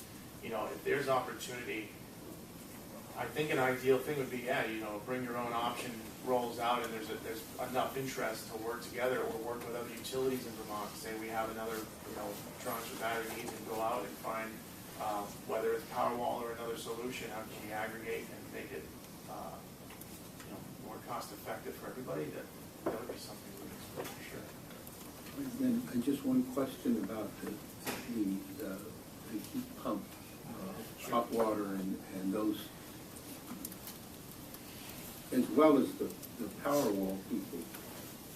Are you allowing the customer to make the load choices, or do you make a load choice that says if you agree that you can turn this off in this time period, we will do thus and so? Or does the customer get to say, I'll agree to turn it off, but at this time rather than that time? How does that work? It's a little different between programs. So if you start with the Powerwall, that is a pretty stringent program. That is, you don't have access. You have the battery system for your reliability. If there's an outage, it automatically kicks in and clears your home. We control it at the times that we need to. And other programs like water heater, car charger, we also decide when we need to control it. We notify the customer. Customer has a little bit more flexibility in terms of opt-out in some of those, like the heat pump, water heater, car charger. But it's still us determining when is the best time to use it.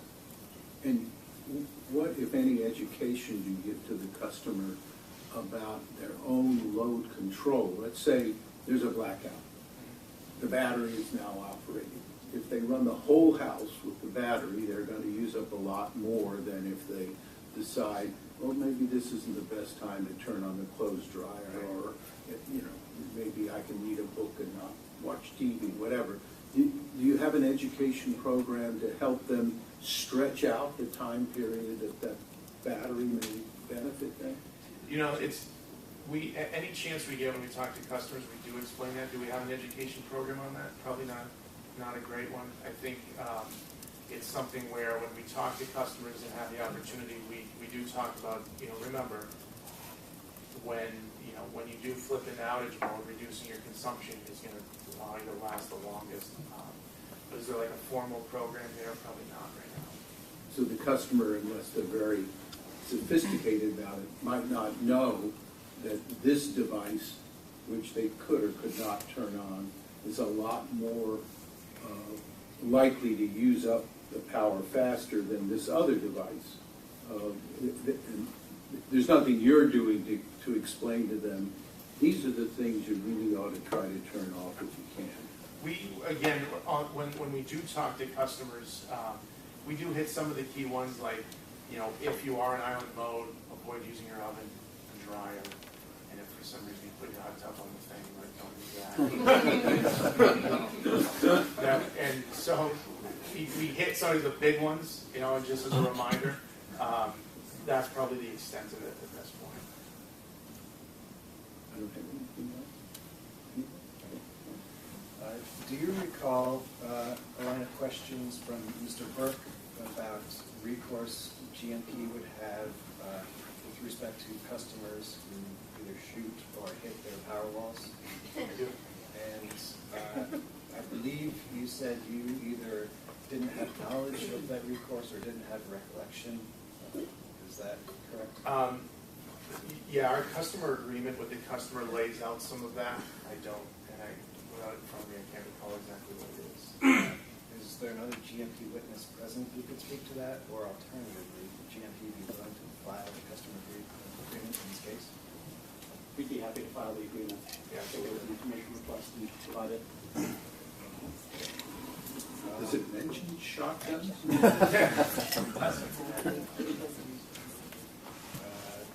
And they're just clarifying for me that it was also sent in with one of the pilot filings, so the commission does have it, but we'll get it confirmed. When a heat pump water heater is installed through the pilot program, does GMP know if it is replacing an electric or a fossil fuel-fired water heater? We do now. It wasn't something we were tracking very well at the beginning of the rollout. It is something we do track now. So previous rollouts, the field assessor would know, working with the customer, what they were replacing, but we didn't do a great job tracking that. And the cost-benefit analysis that was done for the program, does that contain an assumption about what kind of water heater the heat pump water heater is replacing? It does, yeah. It assumes on the kilowatt hour consumption side, it's replacing a fossil fuel unit. Okay. And what is the basis for that assumption? It was not a good one. I mean, it was basically what we were seeing was where it made the most sense for customers, ones that were burning oil for their hot water, and that was tended to be the trend. But again, we weren't doing a great job actually tracking exactly which ones. So, now currently we are. Does the cost-benefit analysis hinge on that assumption in any way?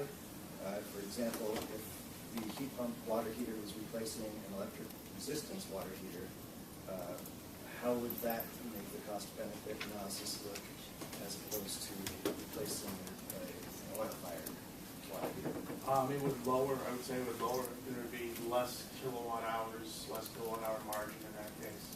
Is it still cost-beneficial? I would have to follow up, I don't know. That'd be helpful to know. Sure. Can I follow up on just what the line you were going down? And now that you are tracking well the data on whether it's replacing fossil fuel fire unit or electric resistance, are your data confirming your assumption? Do you know that? Have you taken enough data to? Unfortunately, I don't know. That could be a follow-up as well. We can provide you with the latest tracking and what has been showing up.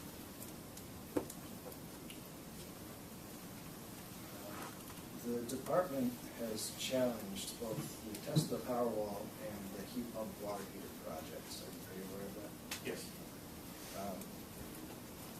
I'm going to summarize my understanding of the department's position in that with respect to the Powerwall, the department questions the cost-benefit analysis that was done, and with respect to the water heaters, the department maintains that there is a significant subsidy provided by non-participants. Does that match your understanding of the department's argument? For the water heaters? Yes. I don't recall that. No? Okay. Well, it's immaterial to my question. Okay. Mr. Howard, Yes. I think Mr. Wynn's testimony speaks to this. I think we acknowledged hot water being essentially a net benefit to customers. His concern was the control. Was related to whether or not the equipment was load control. Right. That was another reason. So, as I said, it's not material to what I'm actually going to ask. Are there policy reasons why the commission should overlook the department's alleged shortcomings and allow the projects into rate base? It's hard for me to speak of policy reasons. I'm not, I wouldn't be the best in terms of other specific policy reasons other than from my perspective, which is, again, I think as I mentioned to Mr. Marin earlier, the battery itself, the battery is a unique tool for us. So in terms of moving towards a clean energy plan or moving towards a higher penetration of distributed generation, solar, and sort of the intermittency that comes with that, having a battery resource at our control and ability to use to manage that is an extremely valuable resource from us when I think more about managing the grid of the future, and one that's much more heavily distributed, including one that it is becoming, ideally more strategically electrified through heating, through cars. We don't necessarily think that's going to add a ton of energy, but if not managed or controlled, and peak implications. So, do you want that?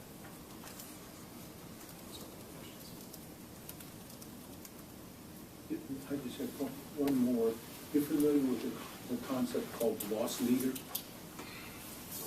Okay, so following up on Mr. Nauer's question, are there some benefits in which the pilot projects become demonstration projects that might encourage, outside of GMP doing it, builders, owners of property that they want to rent, to say, gee, this would be a plus if we added this to our product when we're trying to rent it or build it and sell it.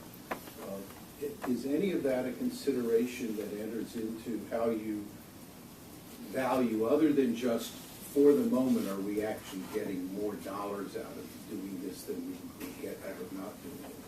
That's, I mean, so a good example, so yes, and I mean, a good example of that is the one we were just talking about with heat pump water heaters, so having control functionality. That, showing an actual, it happened to be Rheem, a company that makes a heat pump water heater, that there's value in getting this done, because a lot of them talked about it.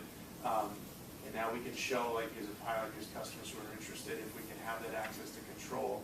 They were able to develop it, probably had on their roadmap anyway, but us, pushing there and deploying helps.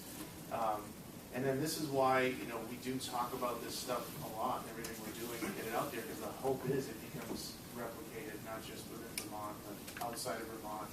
If builders, between the work we've done, Efficiency Vermont has done, heat pumps are an example of just customers just understanding they even exist and what they do, and they work in cold climates, just getting the word out there, programs like this, and everything helps them.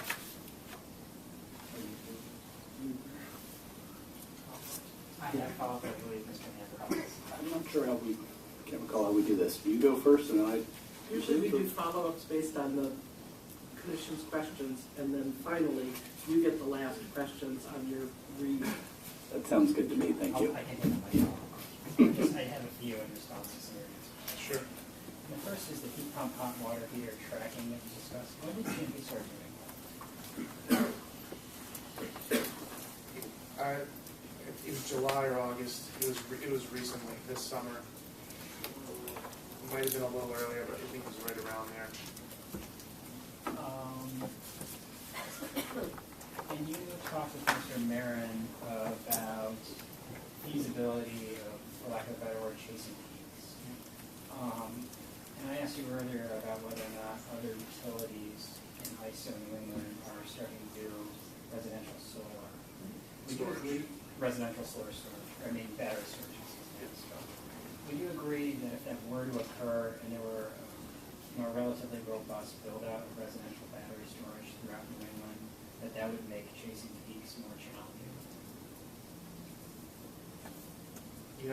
I'm not sure I would, but I would also want to defer to Mr. Smith to give a more concrete answer there.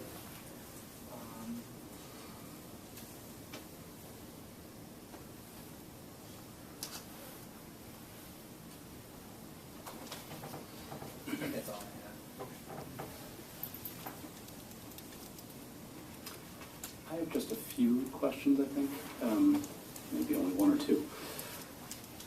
Mr. Castinger, you were asked a number of questions about the Tesla guarantee. Do you recall those questions? I don't think we actually have that document in the record, so I'm going to show you a copy of a document that is marked GMP Cross CCD 25. Is this a copy of the Tesla guarantee you've been referring to? Yeah, this is it. I think we've moved the admission of Exhibit Cross CCD 25.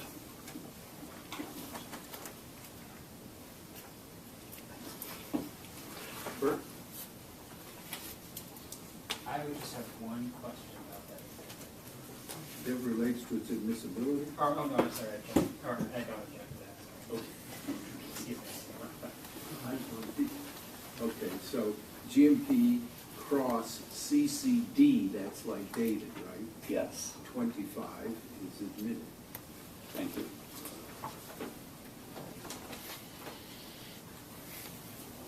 That's all I have, thank you. Okay. I just have one question. Oh. Because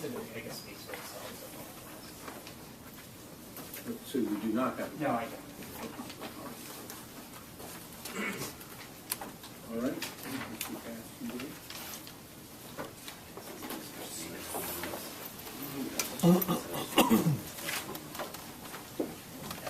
Thank you. And you do have a list of the follow-up there? I have a list for him, so we'll be sure to get those requests back to you.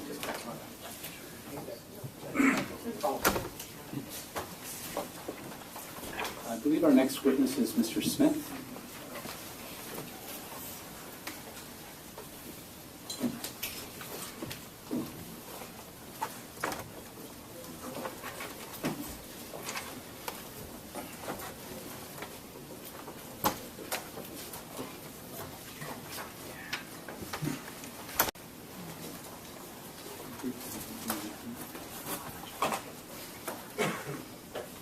Good morning, Mr. Chairman.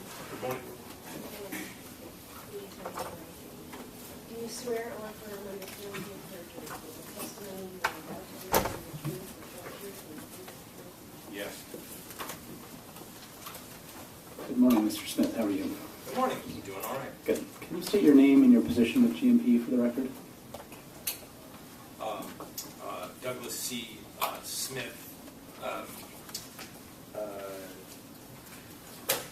Chief Power Supply Executive, excuse me. Wasn't meant as a trick question. No further questions. Mr. Smith, have you prepared direct and pre-filed testimony in this proceeding? I did. That testimony has already been admitted. Do you have any corrections to make to your direct testimony? No. Do you have any corrections to make to your rebuttal testimony? Yes, just a couple. You could identify the first correction for us.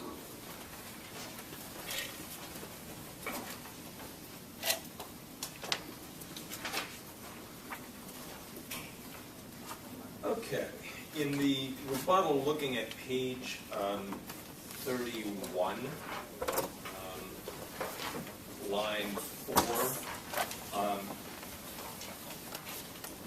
it should read, beginning with the words regulation service, it should read regulation service and have assumed only a modest level of revenue from other types of ancillary services.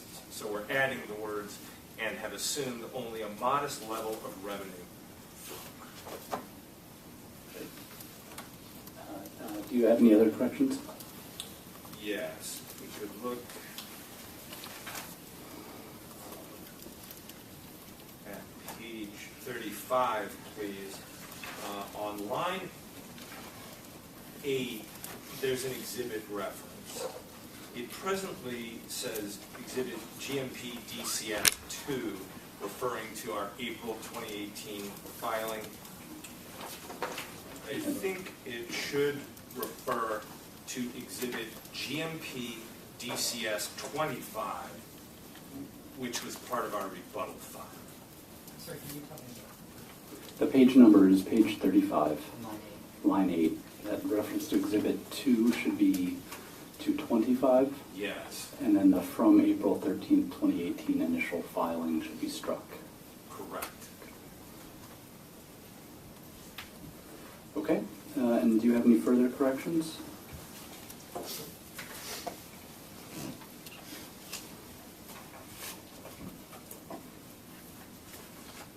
Yeah, this is a minor one. Page 47, please. It's page 47, line 12. We should, near the end of line 12, we should insert the word "or" after the word benchmark. So it would read, most reasonable benchmark for power costs and retail rates. Great, thank you. Is that it? Yes. The testimony's already been admitted, but I guess we'd move it with those corrections. Ms. Burke? Good morning, Mr. Smith. No. No objections. Okay.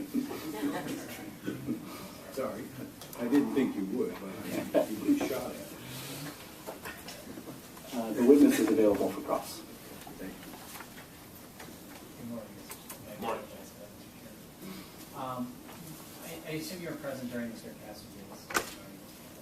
Yes. And so you're aware he kindly deferred some questions. I recall a couple, may need a little help on what they are, but I do. And so I had some questions regarding the financial modeling for the Tesla Power pilot program. Were you involved in developing that modeling? Yes.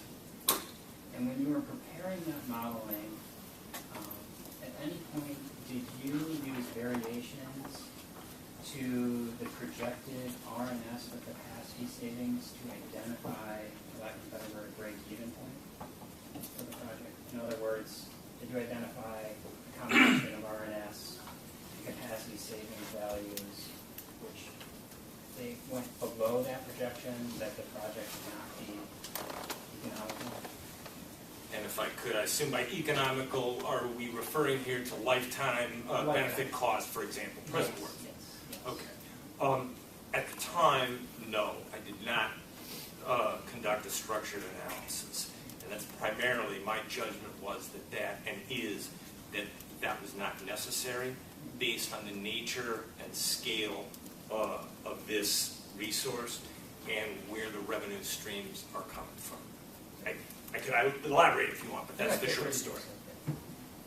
What I'm referring to with respect to the value streams, I think the department's team sounds pretty familiar with this. The two largest streams, as we estimate them, are R&S transmission by others savings and forward capacity market obligation savings, each through peak management, as you were discussing with Mr. Cassidy. My point here is simply two things. One, the R&S, the price stream, the rates, is not a volatile one that is determined by market forces. It's a cost of service developed rate, basically reflecting the regional transmission rate base and the loads over which it's spread. My point being that it doesn't exhibit violent behavior the way that some markets do, like a rec market or a capacity market. So, sure, there is some uncertainty there. It's not huge. Capacity, more volatile, more potential for those swings that I was discussing. But it is the case that the first several years of value of a megawatt of peak reduction are largely established by the capacity auctions, the FCAs that have taken place. So that is a more volatile one, but again, there's a measure of stability there. And for a resource of, we're talking about here, order of 10 megawatts with a nominal life, 10 years plus or minus a few, depending on the equipment performance issues that you were discussing with Josh. I don't believe that that scale of resource, in the context of the scale of cost and open position that we have for those products, I don't think it warranted a detailed sensitivity analysis. And so if the rules regarding the calculation of the R&S or capacity charges were changed in any point, say the next 8 to 10 years, would that have the potential to affect the financial viability of this project? Yes. And it would depend a lot on the when and the how. There's many ways that could unfold, so it's pretty hypothetical at this point. But sure, a rule change in either capacity market or in R&S could pose an uncertainty, yes. Did you do any financial simulations making assumptions on potential changes to the rules? No. I did observe, however, that, I don't know how to say this except these things take time. It's unlikely that a structural change that we're hypothesizing here would happen instantaneously. You know what I mean? The regional changes to regional tariffs and cost allocation of something that's in the billions of dollars a year don't turn on a dime, is what I'm saying. It seemed unlikely to me that at least in the early years, the first half seemed pretty unlikely we'd get a wholesale rate change. I also asked Mr. Castengay to assume that there's significant build-out throughout New England of residential storage. And assuming there's residential and even industrial scale storage built out over the next 5 to 10 years, in your opinion, would that make it more challenging for GMP to chase the ISO New England peak?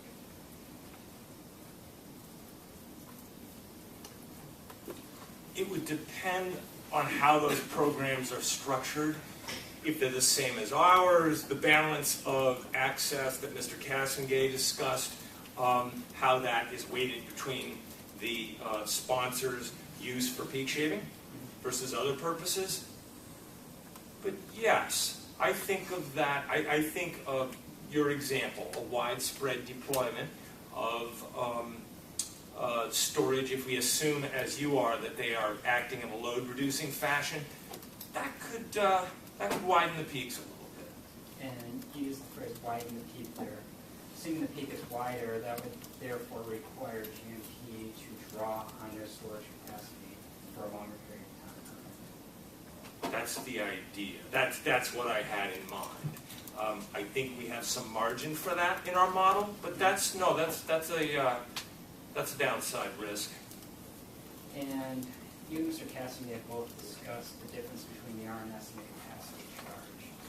And the RNS, correct me if I'm wrong, but is reliant on your monthly. Yes, technically our contribution to the transmission peaks of our primary bulk transmission providers, in this case overwhelmingly Delta. But yes, a monthly peak measure and our contribution, you can think of it as Vermont's peak, although it's not quite that. And do you know how effective GMP has been with the Powerwall program of drawing those batteries in 28 to date to match with the RNS monthly peak? I don't have the particulars in front of me, no. Do you know if it's been 100% for each month, year to date? No, I don't think so. I think we had a couple of, misses. And those are my questions.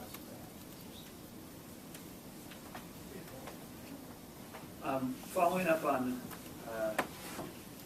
Mr. Burke's questioning, I understand your point that maybe some of those value streams aren't as volatile during the 10-year period that you're forecasting, and so sensitivity analysis is less a sensitivity analysis is less warranted.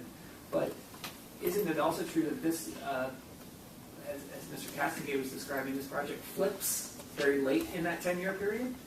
And so isn't that a reason why sensitivity analysis would have been warranted? Because even if there is only a small change, there's a potential that the payback period is pushed out beyond the lifespan of these batteries? For the scale of this resource, I was primarily focused on the lifetime present worth. And yeah, as you just noted, some of those benefits are backloaded. But just to be specific here, Mr. Burke asked me if I had done a structured analysis at the time, and I had not. Just to put some scale on this, the other day I did, and just tested. DPS witness Dawson had a discussion about downside risk on RNS rates. What if they don't grow as fast, as rapidly as assumed in our model? If we take the years past the directly forecasted period that ISO New England has done when they have specific projects for the transmission owners on the books and the estimated capital for those, if we start, I believe it's 2021 or 22, where that forecast ends, and simply assume not 3-point-something% that we assume per year, but pull it down to 2% a year, it only erodes the lifetime benefits of the packages. We've estimated them by, I think it's 1%, but less than 2. Just to give you some sense of scale, okay? It's the largest value stream is pretty stable. And on capacity, capacity makes roughly, in our estimates, a third made a pie chart of the estimated values of the capacity when it's roughly a third. To break even in present worth, we'd have to lose about a third of that over the lifetime. And in order to produce about a 1.0 break even, my point here is simply that those are pretty extreme changes. I admit that I was not focused, to your question, on how would the year of cumulative break even move. But your testimony now is that you've done a post hoc analysis, and it does not appear to be your analysis doesn't appear to be very sensitive. Yeah, that's a good summary. There can be cases in which, sure, an adverse outcome with respect to this program, a lower RNS price, combined with lower capacity, for example, or perhaps some lower hit rates on peaks, sure. But to be clear, looking at this as a power supply investment, what do we have here? We have a set of benefits that is estimated to be greater than the cost of this resource. You don't get that every day in the power market. A PPA for energy or a bilateral purchase for capacity, it's much more often the case that what we see is the prices we get quoted in the market are pretty darn close. That is a break even in present worth, if you will. If we're buying 4 years of energy or 5 of capacity, the prices we're getting quoted are most often looking surprisingly like our fundamentals-based forecast. This is a bit better than that. I think it's around 1.1, 1.12, something like that on a present worth basis. That's a good place to start. Right. I'll shift gears for just one more question. The cost of service presented in this case had assumptions about the pace of net metering deployment, and I just was hoping you could give the Commission an update as to in the 4 months or 5 months that have transpired since that testimony was developed, have things changed? Or is the forecast you used in developing this cost of service holding true, or have things deviated? I'm smiling because I guessed right on where to look. So I do have some help on that. At a high level, the net metering deployment since the testimony was submitted is proceeding roughly on pace to produce the ultimate deployment. I can find the number. I think it was 192 megawatts approximately in our territory that was targeted for the end of the rate period. We've gained about 20 megawatts of deployment. That is online projects. And there's a pretty robust queue of applications, which of course are subject to attrition, and their timing has some uncertainty to it. On a monthly basis, we are a little bit behind. If you ask the question at the end of last month, where did our forecast have us as an online status, we're a little bit behind in terms of the actual megawatts are a little bit behind our forecast, but not greatly. And if this pace continues linearly, we will end up about where our forecast was. On energy, that is how many megawatt hours the systems are producing, which is where the dollars impacts come from. It's tougher to tell because there's a strong seasonal component. It appears to me that our forecast, was a little light.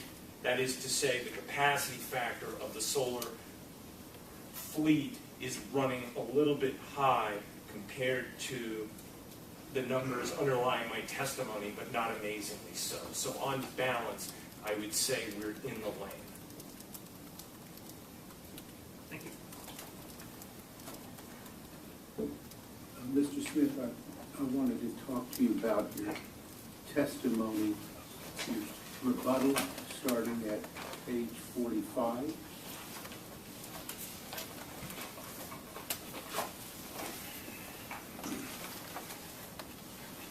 Okay.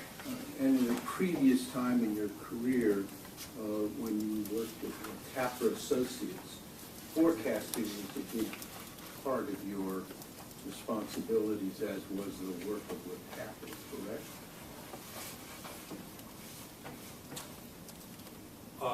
Absolutely, although it was focused particularly on power markets and the products, some of the products we talk about here today, not as much about, forecasts of retail electric end uses. Right, but the point was, it was the forecasting business, if you will, which is fraught with uncertainties on the one end and potential benefits if you get it right on the other, correct? Yes, sir. Okay. So I wanted to, and I'm particularly interested in GMP and your statements beginning on page 45, around the line 11, where you're relying on essentially outside Itron, and you talk about Energy Futures Group to do some of that work, correct? Yes, it's not in isolation. They speak with our staff, but yes, those are our primary sources. And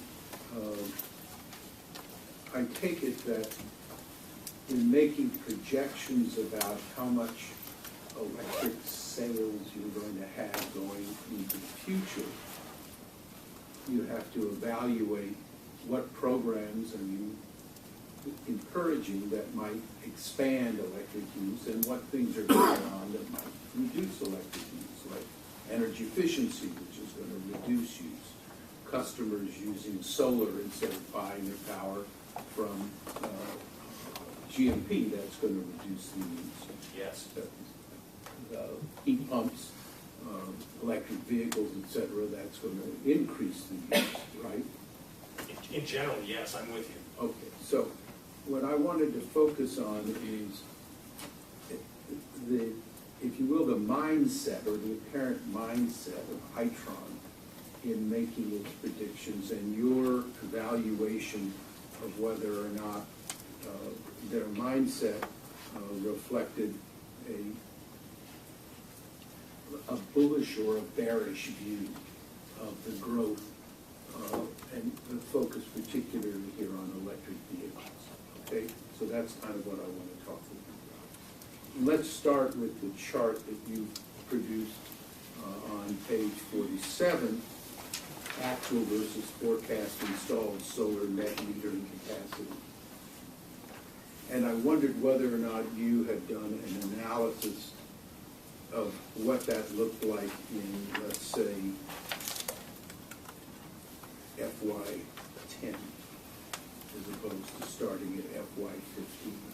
In other words, when solar was still an infant the way electric vehicles or heat pumps might arguably be now, how did the forecast then, if you know, compare to the reality of what happened in those early years?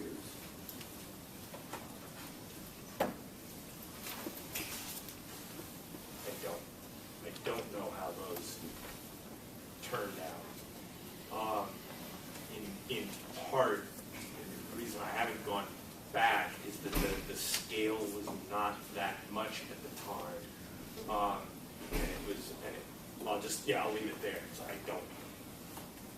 Would it be fair to say, would you agree that the growth of solar in Vermont in its early years came on much faster than GMP had anticipated? I'd have to check I don't have a tight quantitative answer, but directionally, it's mixed. The growth in net metered solar was not extraordinary in the early days, in part because the scale of the program, the eligibility, the size of a net metered project, as a matter of eligibility, was more limited. The growth took off and did surprise us a number of times with its pace more when a couple things happened. One, the technology costs came down as the industry began to mature, so net metered vendors could provide systems to customers just at a more affordable level. And the other is the eligibility of net metered projects was allowed, limited not just to 40 kW or numbers like that, but ultimately up to 500. So unfortunately, on a quantitative level in those early days, like 2010 plus or minus, I don't have numbers. Do you know to what extent did those kinds of factors enter into Itron's analysis of the rate at which electric vehicles would be in Vermont? In other words, to what extent did they try to compare more electric vehicles, prices could go down, more electric vehicles, more electric chargers, therefore more customer interest, that kind of thing in their analysis? Do you know what they looked at that? I was not overseeing or directing that work at the time, but I believe that the primary place we looked at those factors was in longer-term planning documents, like in one of our integrated resource plans, asking the question, well, if we get an adoption rate in this state of a certain level of EVs, what are we talking about for magnitude of kilowatt hour sales and maybe peak compared to our existing load shape? I don't recall that being a meaningful contributor to this type of retail sales forecast, electric vehicles I'm referring to, like a sales forecast of like 1 to 5 years ahead. I don't recall it being a meaningful component at that time. And are you aware of any studies by others than Itron suggesting a much faster rate of growth of electric vehicle use in the United States in general, not so much in New England in particular, than the kind of numbers that Itron has used? I have an impression that there are such forecasts in the reasonably current look that have a higher view, but I'm not current on those. Do you know why Itron chose the particular resources that it chose, which appear to be on the more modest side, even when they looked at high rate of growth, versus looking at the more optimistic ones when they made their projections for using this procedure?